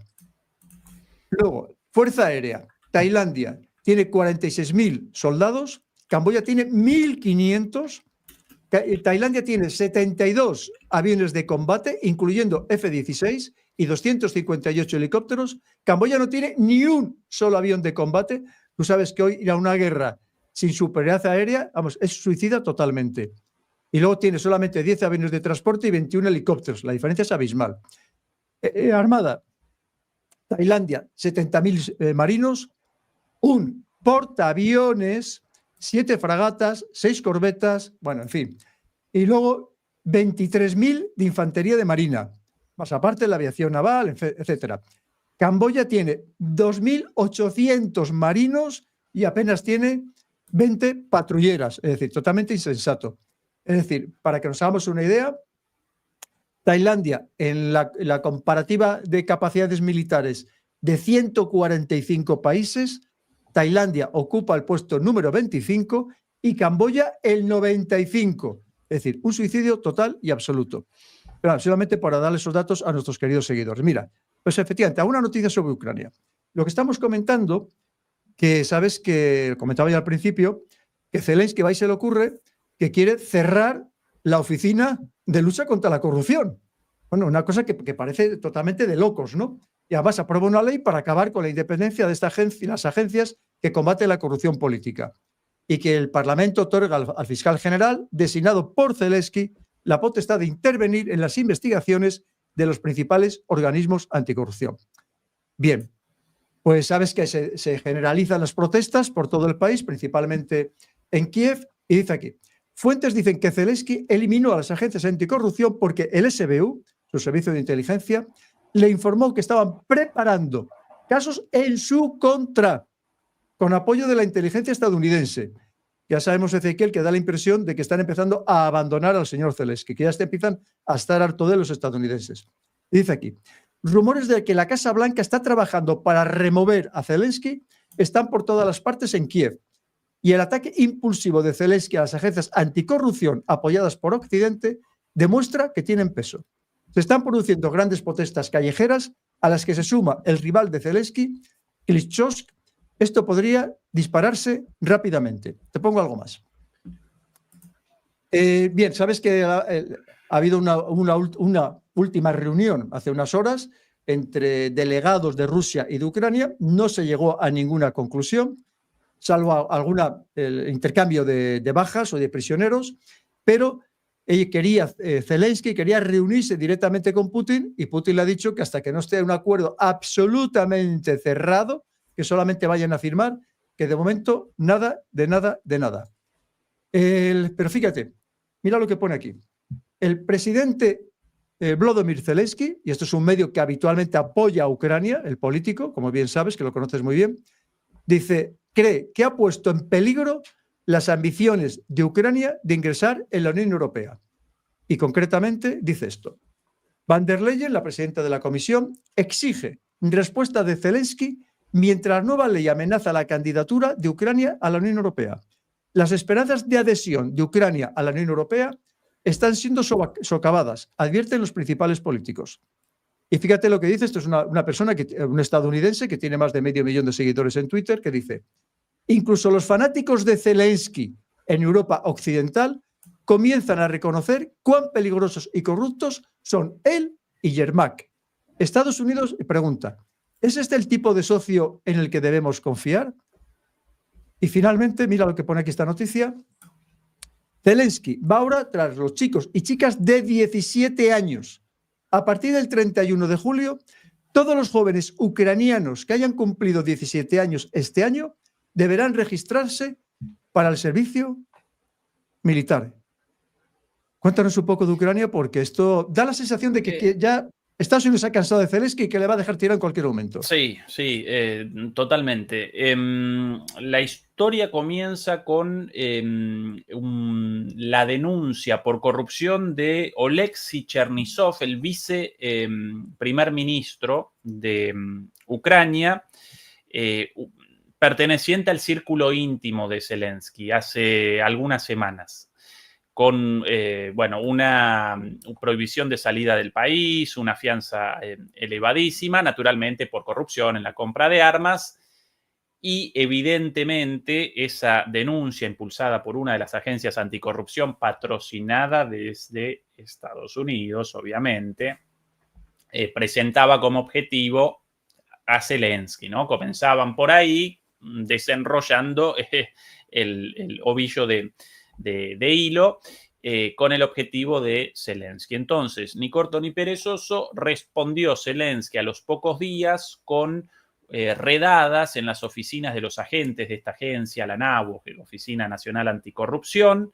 deteniendo al director y a otros agentes con miembros del SBU, de los servicios de inteligencia, vestidos de militares, ingresando a las casas con fusiles largos, etcétera, etcétera. ¿Y cuál la acusación contra los líderes de esta oficina anticorrupción? Colusión con Rusia, espionaje para Rusia, algún invento de este tipo. Bueno, esa noticia, acicateada por los medios occidentales y por las ONGs, usinas del pensamiento, distintas formas de la intromisión estadounidense y europea en Ucrania, generó el comienzo de estas protestas, mucha gente joven, pro-occidental, pero de fondo, básicamente, ahí presenciamos un apriete de los Estados Unidos, ¿sí? y de la Unión Europea contra Zelensky. A través de esta agencia financiada por ellos, Zelensky respondió a la altura de la provocación con el cierre con la detención de estos agentes y un proyecto de ley para el cierre de estas agencias, y ahora comenzó la respuesta occidental subiendo la apuesta con una operación mediática y con la gente en las calles azuzada por los medios occidentales. En última instancia presenciamos eso, Pedro, el corazón de tu análisis, básicamente un apriete de Estados Unidos y de Europa contra Zelensky, lo quieren fuera de ahí, evidentemente para establecer a otra persona, quizás con alguna posibilidad de negociación un poquito más plausible que Zelensky. A Zelensky lo rechaza Rusia por su falta de legitimidad, con toda razón, porque su mandato caducó. Ahora bien, entre los sucesores podrían establecer a Zaluzhny, siempre mencionado como candidato, pero Zaluzhny presenta una postura muy dura, con simpatías y muchas fotos de él, con soldados de Azov y los soldados alrededor de él levantando la mano. Difícilmente Rusia va a convalidar la designación de Zaluzhny en lugar de Zelensky. Y por cierto, más allá de a quién establezcan ahí, si Zaluzhny, si a Yulia Timoshenko, poco probable, si a Poroshenko, poco probable también, si a Klitschko, el exboxeador, el alcalde de Kiev,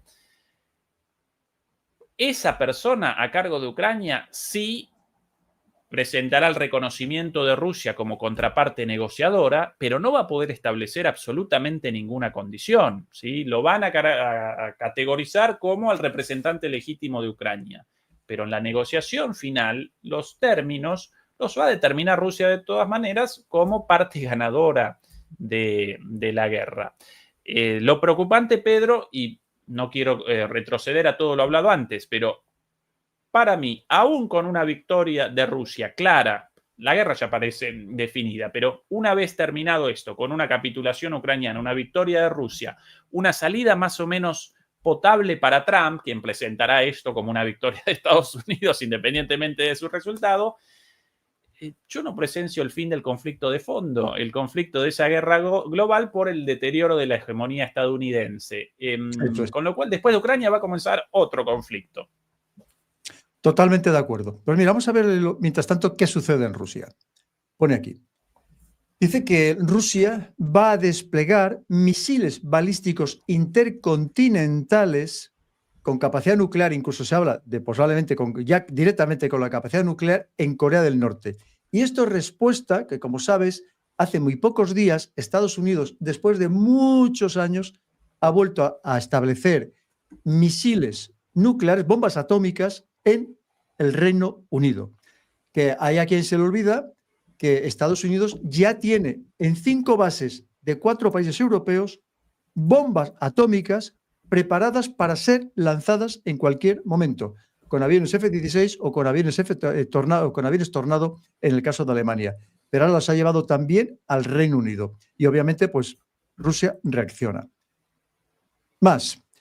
Esto empieza a ser muy preocupante. Rusia ha lanzado ejercicios navales a gran escala en los que participan 150 buques de guerra y buques de apoyo, 120 aviones y más de 15.000 efectivos militares en los mares Pacífico, Ártico, Báltico y Caspio. Mientras tanto, Estados Unidos ha desplegado estas bombas nucleares en el Reino Unido que estábamos comentando. Y antes lo que tú decías, parece ser que Rusia sí que quiere claramente potenciar su capacidad nuclear. Y esta noticia de hoy mismo, ¿qué dice? El presidente Vladimir Putin participa en la ceremonia de izamiento de la bandera del submarino nuclear Príncipe Podharsky en Severnisky y entrega a su tripulación un icono de San Alejandro Nevsky. Putin ha dicho, este es el 5º submarino nuclear estratégico de la clase Borea en 6 años y se convertirá en uno de los pilares de la disuasión nuclear rusa. Y claro, mientras tanto, pues lo que se le ocurre a Estados Unidos y a la Unión Europea es imponer sanciones conjuntas a India, China, Brasil y Eslovaquia por importar petróleo y gas de Rusia, además de Irán. Bueno, en fin, la locura esta que ya no le basta con meterse efectivamente solo con Rusia, sino que también se mete ya con India, con China, con Brasil y hasta con Eslovaquia. Y luego, esto me llamó mucho la atención, no sé si estabas al corriente, que dice, Putin acaba de firmar una ley histórica de tal manera que los bielorrusos ahora pueden votar y postularse para cargos públicos en Rusia y viceversa. ¿Y qué se le ocurre a Estonia inmediatamente? Pues las autoridades de Estonia han impuesto sanciones contra el régimen y las han hecho indefinidas. A Lukashenko le han prohibido permanentemente la entrada en el país. Junto con él, otras 272 personas están en la lista negra. Altos funcionarios, jueces, miembros de las fuerzas de seguridad, propagandistas y simplemente personas cercanas. Lukashenko reaccionó a la prohibición de por vida, afirmando que nunca había estado en Estonia y que por ahora, y ahora tras las sanciones, se pregunta si sobrevivirá. En fin, el tema, sí, como vemos, parece que la apuesta se sigue elevando por parte de unos y de otros, como tú decías, Ezequiel. la participación en las elecciones solo para las elecciones locales, según lo leído. Los rusos en Bielorrusia pueden participar en las elecciones locales de Bielorrusia y viceversa, no en Correcto. las nacionales, pero aún así un gesto más, un síntoma más de la formación de estos bloques. Sobre la nuclearización de Europa y de Rusia, dos cositas adicionales. El año pasado, Finlandia abandonó la neutralidad histórica y generó un acuerdo militar con unanimidad en el Parlamento finlandés con Estados Unidos, a partir del cual básicamente establece 13 bases militares estadounidenses en su territorio. No establece bases nuevas, sino que establece Tre- la posibilidad de 13, participación. ni más ni menos que 13 bases militares. En Fíjate. todas las bases, puede que cometa un error Pedro y en lugar de 13, 15, pero una cosa así. En todas las bases finlandesas militares ya existentes, a partir de ahora desembarcan los estadounidenses, establecen ahí, si quieren, personal, lanzadores misilísticos y para colmo con una formulación muy ambigua en cuanto a la posibilidad de la entrega de la colocación de armamento nuclear. Nunca dicho abiertamente, pero el tratado no lo rechaza.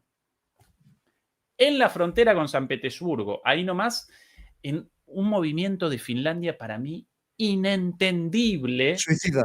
Como el de Suecia. Después de 200 años o más de han sido neutrales. Claro, pero en el caso de Finlandia, Pedro, con la historia de la guerra contra Rusia, la colaboración de una buena parte de los finlandeses con el nazismo, la guerra contra Rusia, bueno, y además, con acuerdos logrados, Finlandia parecía como el modelo de neutralidad de Europa, porque había generado acuerdos con la Unión Soviética para la neutralidad, gracias a eso el respeto de Finlandia, y no solo eso, gracias a eso excelentísimos resultados económicos, Total. exportando básicamente productos manufacturados finlandeses y recibiendo materias primas a precio de ganga, con un negoción y además con seguridad para Finlandia frente al monstruo de la Unión Soviética o el monstruo ruso, ¿no? El monstruo en el sentido de la grandeza. Fíjate, si me permites, Ezequiel, efectivamente, Rusia le exportaba pulpa de papel, fertilizantes. Es más, en toda la frontera, en la parte finlandesa, los comerciantes vivían de los turistas rusos. Y ahora mismo esa parte de Finlandia está en la ruina más absoluta porque obviamente no van turistas rusos. ¿Cómo pudieron convalidar esto? Para mí una cosa inentendible, verdaderamente inentendible, abiertamente en contra del interés nacional de Finlandia, tanto por el riesgo de un enfrentamiento con Rusia como por el beneficio económico. Otro dato sobre la cuestión nuclear en Europa.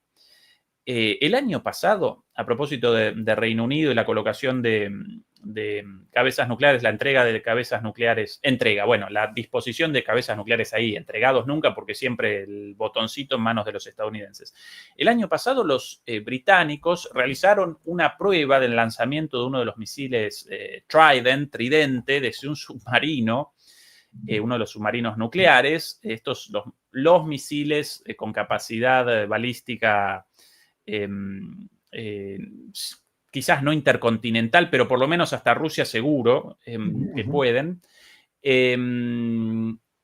Y por el estado deplorable de los misiles, con el secretario de Defensa a bordo del submarino, Grant Shapps, en ese nombre, en ese entonces el secretario de Defensa, este armatoste, porque estos misiles intercontinentales presentan un tamaño considerable, si no recuerdo mal, 12 o 13 metros, básicamente pueden cada uno de los submarinos de clase Ohio, si no recuerdo mal, de Estados Unidos, pueden realizar 12 disparos, todo el submarino adentro, la bodega toda llena de estos misiles, ocupando básicamente desde el piso hasta el techo de estos grandes submarinos, 13 metros de altura, si no recuerdo mal, cada uno de estos misiles, y realizaron un disparo de prueba con el ministro adentro, y por el estado deplorable del misil, del lanzador, etcétera, etcétera, el armatoste este descendió a 20 metros del submarino. Si descendía encima, solo por el peso, todos muertos, varias toneladas de peso. Es el estado de la disuasión nuclear británica de los británicos propiamente. Después, hace poco también realizaron una reunión Starmer y Macron para supuestamente generar un paraguas de protección nuclear con la coordinación de la disuasión nuclear, francesa y británica. Por lo leído de expertos, simplemente una escenificación de algo impracticable por el deplorable estado de ambas Fuerzas Armadas en ambos casos. En el caso de la disuasión nuclear británica, ellos no pueden realizar decisiones sin la ratificación de Estados Unidos. Necesarios estos misiles son códigos. Estadounidenses. Ahora Claro. los que llevan son los Trident 2 de 5, de cabeza múltiple, que efectivamente cada submarino podría llegar a destruir, si le funcionara, hasta 12 ciudades del mundo simultáneamente. Hace falta que le funcione, claro. Bueno, sí, en el caso de la disuasión nuclear francesa, las cosas leídas presentan el foco o la crítica en la capacidad del vector aéreo, como lo llaman, en qué medida los Rafale franceses o algún Mirage viejo podrían realmente realizar un ataque nuclear contra Rusia. Aparentemente esto es muy poco probable por la capacidad de intercepción de la defensa antiaérea rusa y varias cosas. Con lo cual, en realidad, toda una escenificación de esta coordinación de disuasión nuclear, todo en Argentina lo llamaríamos jueguito para la hinchada, ¿no? Cuando los jugadores comienzan, ¿no?, con los malamares frente a la tribuna, ¿no? Pero peligro de gol nada, simplemente para algunos aplausos. Esto con respecto a Reino Unido y... bueno, y en términos generales, la tendencia la tendencia hacia el rearme nuclear, de aquí a poco, si no recuerdo mal, o hace poquito caducaba el último de los acuerdos todavía vigentes de no proliferación nuclear. La última... Star 3. Efectivamente, el Star 3, aunque en parte los abandonaron, pero todavía más o menos cumplidos, no recuerdo la fecha final de caducidad, no lo van a restablecer. Además, perdóname, Ezequiel, que precisamente cuando le destruyen alguno de esos aviones a Rusia es porque Rusia seguía respetando el acuerdo y los aviones con capacidad nuclear, como los Tupolev o los Tupolev 160, los tenía en superficie, no los tenía metidos en hangares, cubiertos, porque tenían que estar así para poder ser observados por los satélites. Y entonces ya Rusia dijo, ya ni acuerdo Star 3 ni nada, si encima yo que cumplo con el acuerdo, resulta que me vienes a destruir los aviones, pues tú me contarás. En línea con lo de Irán, en el marco de las negociaciones para un acuerdo, el ataque israelí, ¿no? Y después, sí, refunfuñan por el camino de Irán eventual hacia un arma nuclear, si lo generan ustedes, amigos. Bueno, esa es la situación nuclear y Rusia con esto clarísimo y con una capacidad desarrollada enorme. Y además de esto, para mí un factor también muy importante, el desarrollo de los Arieshnik, como lo llaman ellos, porque más allá de la capacidad nuclear, sin duda es un elemento importantísimo, presentan una enorme capacidad destructiva sin el recurso nuclear. Quizás el Oryezhnik aparezca ahí como una herramienta de Rusia para la escalada antes de lo nuclear. Misiles hipersónicos, según todo lo leído, ininterceptables hasta el momento. Sí, porque el problema es que no siguen ya órbitas balísticas tradicionales, que son en las que se basa el sistema de radar y los sistemas antimisiles actualmente vigentes, y con lo cual es imposible, porque es una trayectoria errática y por lo tanto impredecible, y en principio no se pueden destruir, salvo que los haces de otras formas, que es ahora lo que se está investigando, o que les lances pues, de dispositivos múltiples para intentarles interceptar, pero lo tiene tremendamente complicado. Así es. Por otro lado, no recuerdo ahora, el Golden Dome lo llamó Trump, Sí. presentó esta propuesta del Golden Dome, de una suerte de escudo dorado de protección nuclear para Estados Unidos. Según lo leído de analistas militares nucleares estadounidenses, en realidad toda la protección supuestamente capaz de la intercepción de misiles balísticos intercontinentales de Estados Unidos seguro, y posiblemente de Rusia también, según muchos expertos, todo mentira.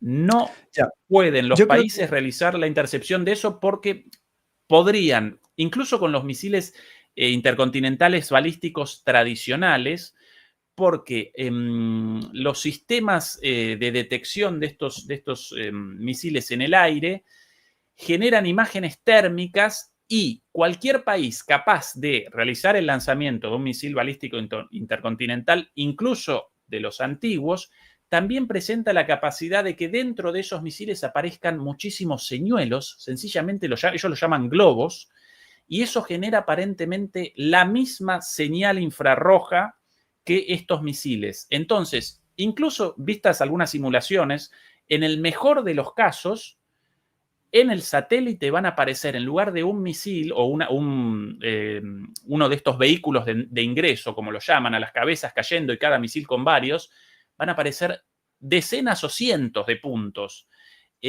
Yo no puedo determinar eso porque mi formación otra, pero esto dicho por analistas nucleares, analistas militares nucleares estadounidenses, con lo cual incluso la fantasía de la defensa, ya de por sí bastante peligrosa, esto de, bueno, nosotros recibiendo misiles nucleares, pero interceptándolos, también todo show para la hinchada, para el público.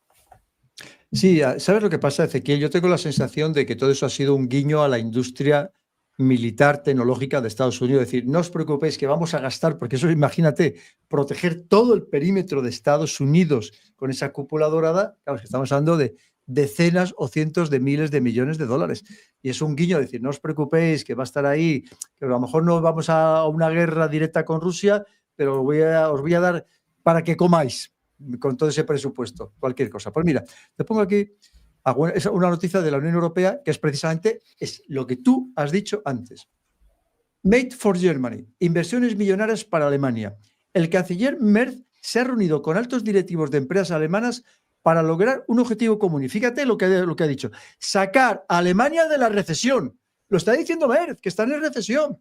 Dice, el ambiente es muy bueno a pesar de la tensa situación económica.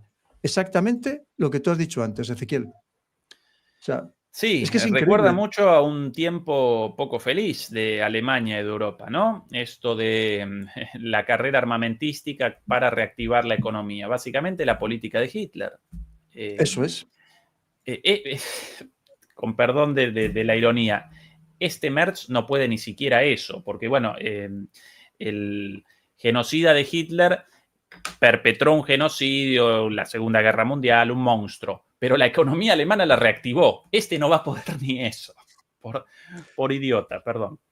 En fin, pues mira, es lo que te decía antes, ojito, porque a Estados Unidos le puede interesar entrar en guerra con China lo antes posible, antes de que China se termine de armar. Porque mira aquí esta noticia sobre China. Dice, última hora, China tendrá más de 500 aviones de combate J-20 de quinta generación para 2026. 500 J-20. Pero tenemos que recordar, Ezequiel, que ya tiene 2 aviones de combate volando de sexta generación, cuando no hay nadie más en el mundo que lo tenga. Estados Unidos, Donald Trump ha encargado a Boeing que le fabrique el F-47. No tiene ninguno. Ya China tiene 2 de sexta generación. Claro, a este ritmo, a este paso, es que en breve China va a superar a Estados Unidos en capacidad de destrucción, porque ya tiene más buques de superficie, tiene más submarinos que Estados Unidos, va a tener más aviones, con lo cual, claro, es que esto, yo entiendo que a Estados Unidos le preocupa enormemente. ¿Y a ti no te da miedo que efectivamente Estados Unidos diga, mira, qué es lo que tú decías de las guerras del Peloponeso, la trampa de Tucídides? Antes de que China se termine de armar, vamos a por ellos. Sí, sin dudas. 2 factores ahí fundamentales. Por un lado, Taiwán y la ciudadanía taiwanesa. Si van a convalidar esta locura o no. Según las encuestas vistas en las últimas elecciones, Por lo general, el electorado joven sí acompaña la idea de la independencia, disparador eventual de un conflicto abierto con China, mientras que el resto del electorado no, y los partidos históricos de Taiwán lo rechazan, lo de la independencia, lo cual desencadenaría inmediatamente la reacción de China y la respuesta estadounidense. Ahí ya comenzó una lucha por la construcción de consenso de parte de Estados Unidos, de un avance hacia la independencia y por ende a la guerra con China y por ende a la confrontación de China con Estados Unidos, naturalmente también. Y por el lado de enfrente, las fuerzas taiwanesas, no necesariamente pro-chinas, pero no estúpidas, quienes quieran no generar de Taiwán una Ucrania. Eso por un lado. Y después, Pedro, sobre China, a propósito del desarrollo militar, en términos de misiles hipersónicos, presentan una superioridad absoluta con los únicos misiles hipersónicos todavía no utilizados en guerra, en combate como el Oryezhnik ruso, pero aparentemente los únicos misiles verdaderamente hipersónicos con no solo velocidad hipersónica en la fase final, sino a lo largo de todo el recorrido, con trayectorias no balísticas, con estos glide vehicles, lo llaman en inglés, vehículos de planeo, ¿sí?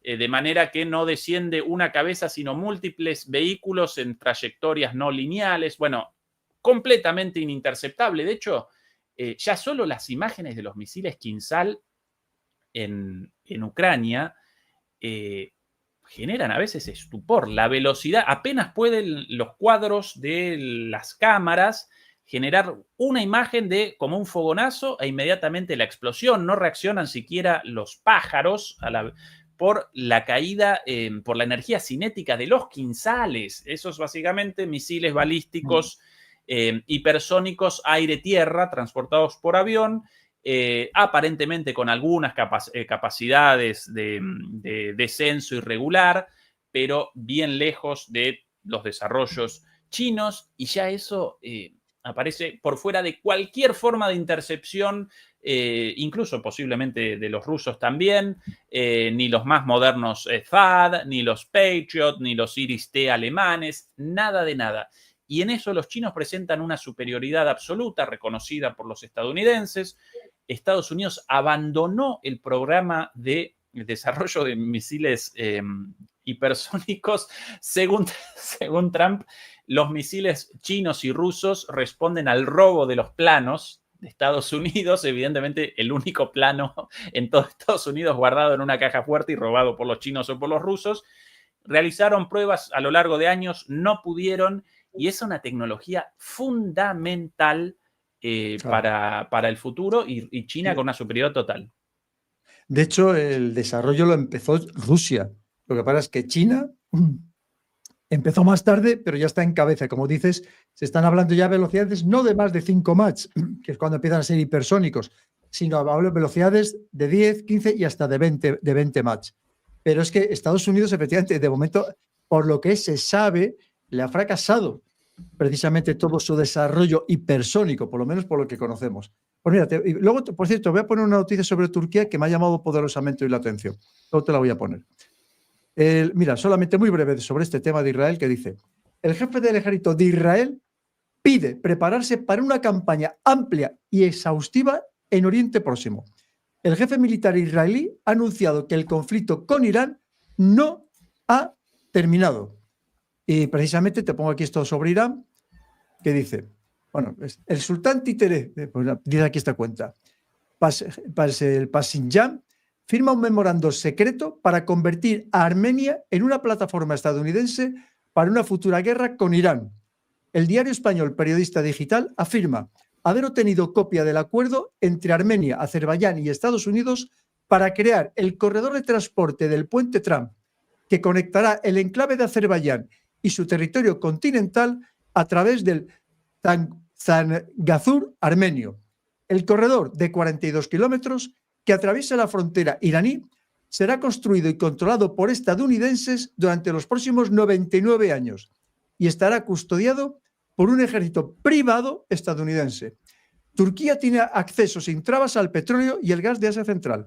Washington puede tener sus tropas a las puertas de Irán y obtiene la mayor parte de los beneficios del transporte.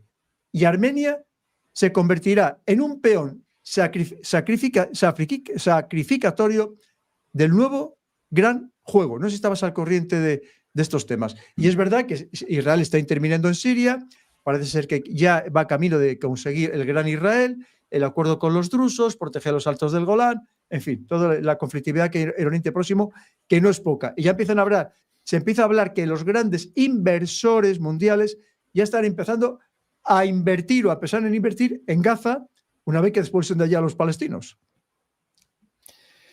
En esa región, Pedro, tras Ucrania, después de Ucrania, si no protagonizamos una escalada más en Ucrania y la guerra presenta el desarrollo presumible hacia una victoria rusa, como escenarios más plausibles, en primer lugar para mí aparece Moldavia, por Transnistria, por la total captura del gobierno de Moldavia, bueno, el fraude en las elecciones, etcétera, etcétera, aparece como número uno.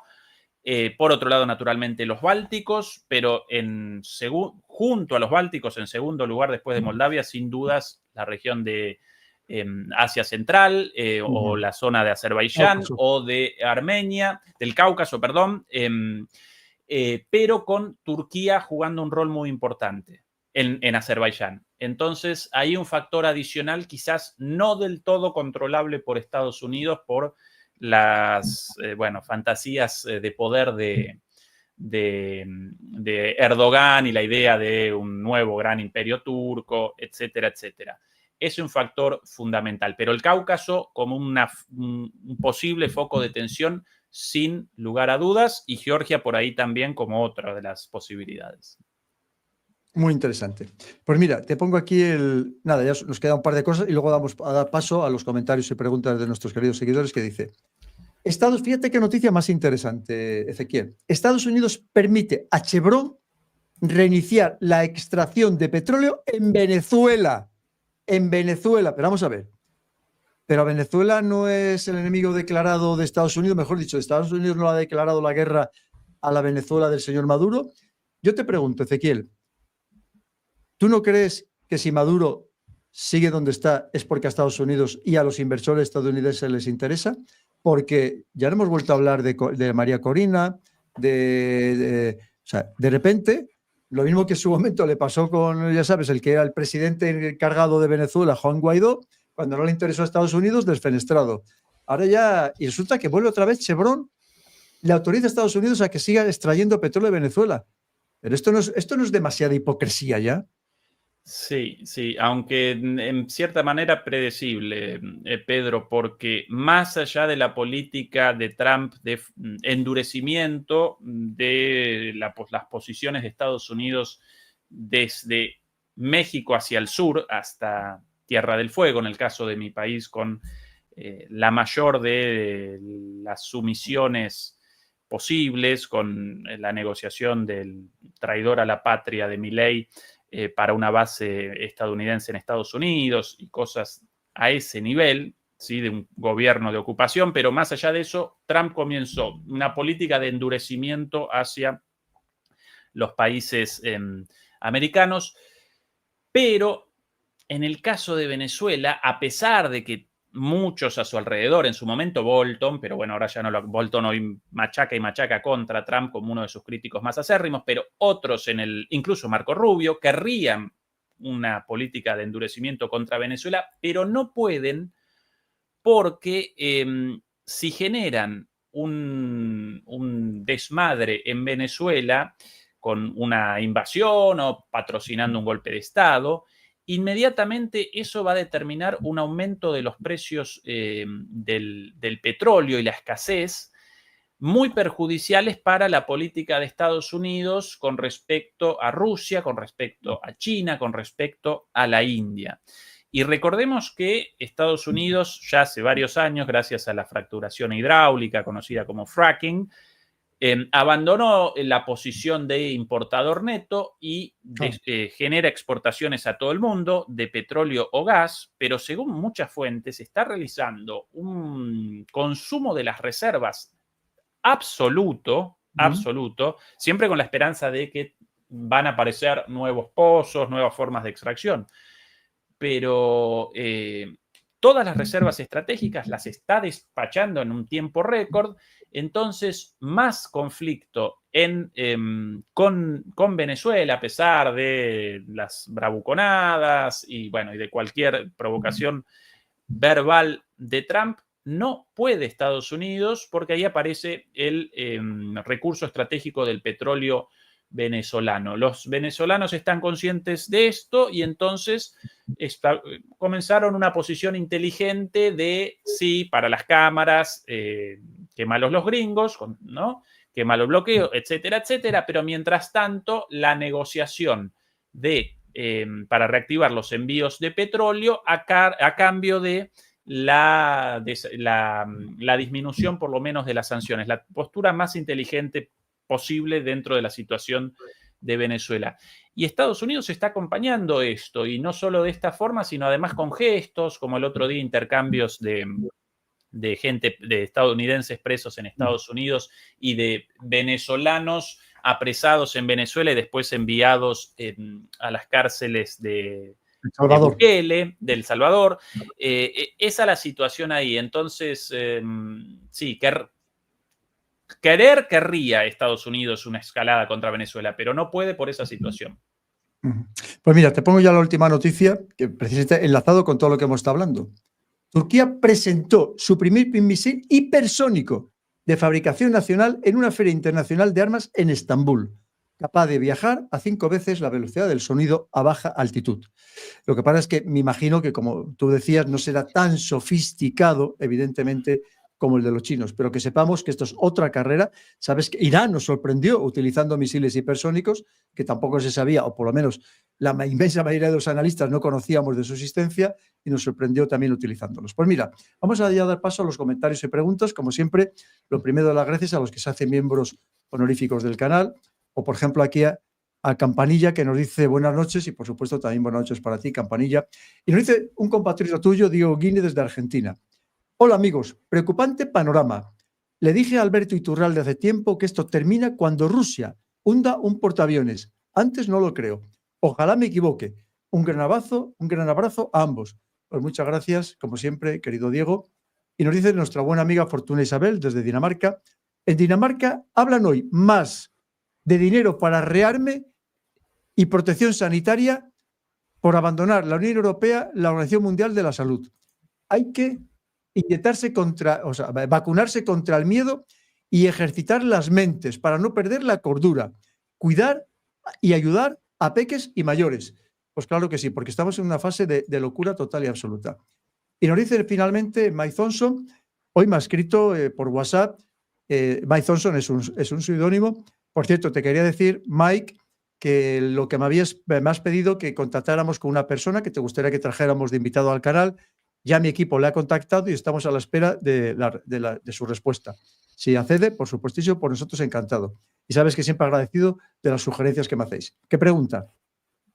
¿Cuán de responsable es la banca en los conflictos bélicos? 100%.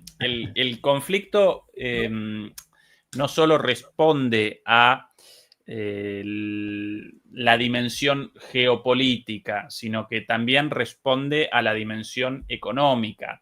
El orden unipolar aparece basado en un orden económico neoliberal, de economía financiarizada, de retroceso del Estado, de precarización laboral. Esa es la economía impuesta desde Estados Unidos en el mundo, ¿sí? Los conejillos de India inicialmente, Chile y Argentina, con los golpes en el 73 y en el 76.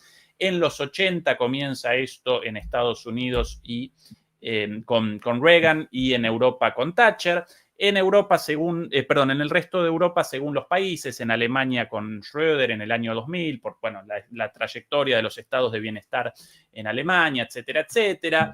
España también con su historia respecto a esto. Es el modelo económico de la mano de la unipolaridad estadounidense, un modelo basado en la financiarización económica. Por eso la responsabilidad de los bancos en todos los bancos, la financiarización de la economía. ¿Cuál es el problema con la financiarización de la economía? No genera empleo, no genera producción real. Es el problema. Básicamente responde a la especulación sin generación de riqueza genuina, sin producción de bienes de consumo, sin producción de trabajo. Por eso el deterioro de las economías de todo el mundo desde hace tiempo y por sobre todas las cosas, por eso la creciente desigualdad, unos pocos dueños de los grandes fondos de inversión del mundo, sumado a esto naturalmente las grandes tecnológicas, las empresas digitales íntimamente ligadas a Wall Street, básicamente, y mientras nosotros, los de abajo, el pueblo de gente común y corriente, con situaciones socioeconómicas cada vez peores en términos de capacidad de poder adquisitivo. Así que 100% responsable los bancos de todo esto. Y eso por no hablar de los paraísos fiscales, efectivamente. Pues, querido Ezequiel, mira, por cierto, la última noticia de ahora mismo, que lo están poniendo por todos los lados, Macron anuncia que Francia va a reconocer al Estado de Palestina. Bueno, pues veremos a ver qué pasa. Pues que no despachen más armas, ¿no? Porque esto de los reconocimientos, pero el envío de armas para los bombardeos contra civiles... Así. Pues Ezequiel, muchísimas gracias. 2 horas aquí de conversación, súper agradable, aprendiendo como siempre de ti. Y espero que estés muchas más veces en el canal. Lo mismo que ya sabes que yo en el tuyo también siempre encantado de participar. Pues muchas gracias, que ya próximo ya el fin de semana, que tengas muy buen fin de semana y estamos en contacto. Un abrazo fuerte. Un abrazo, Pedro.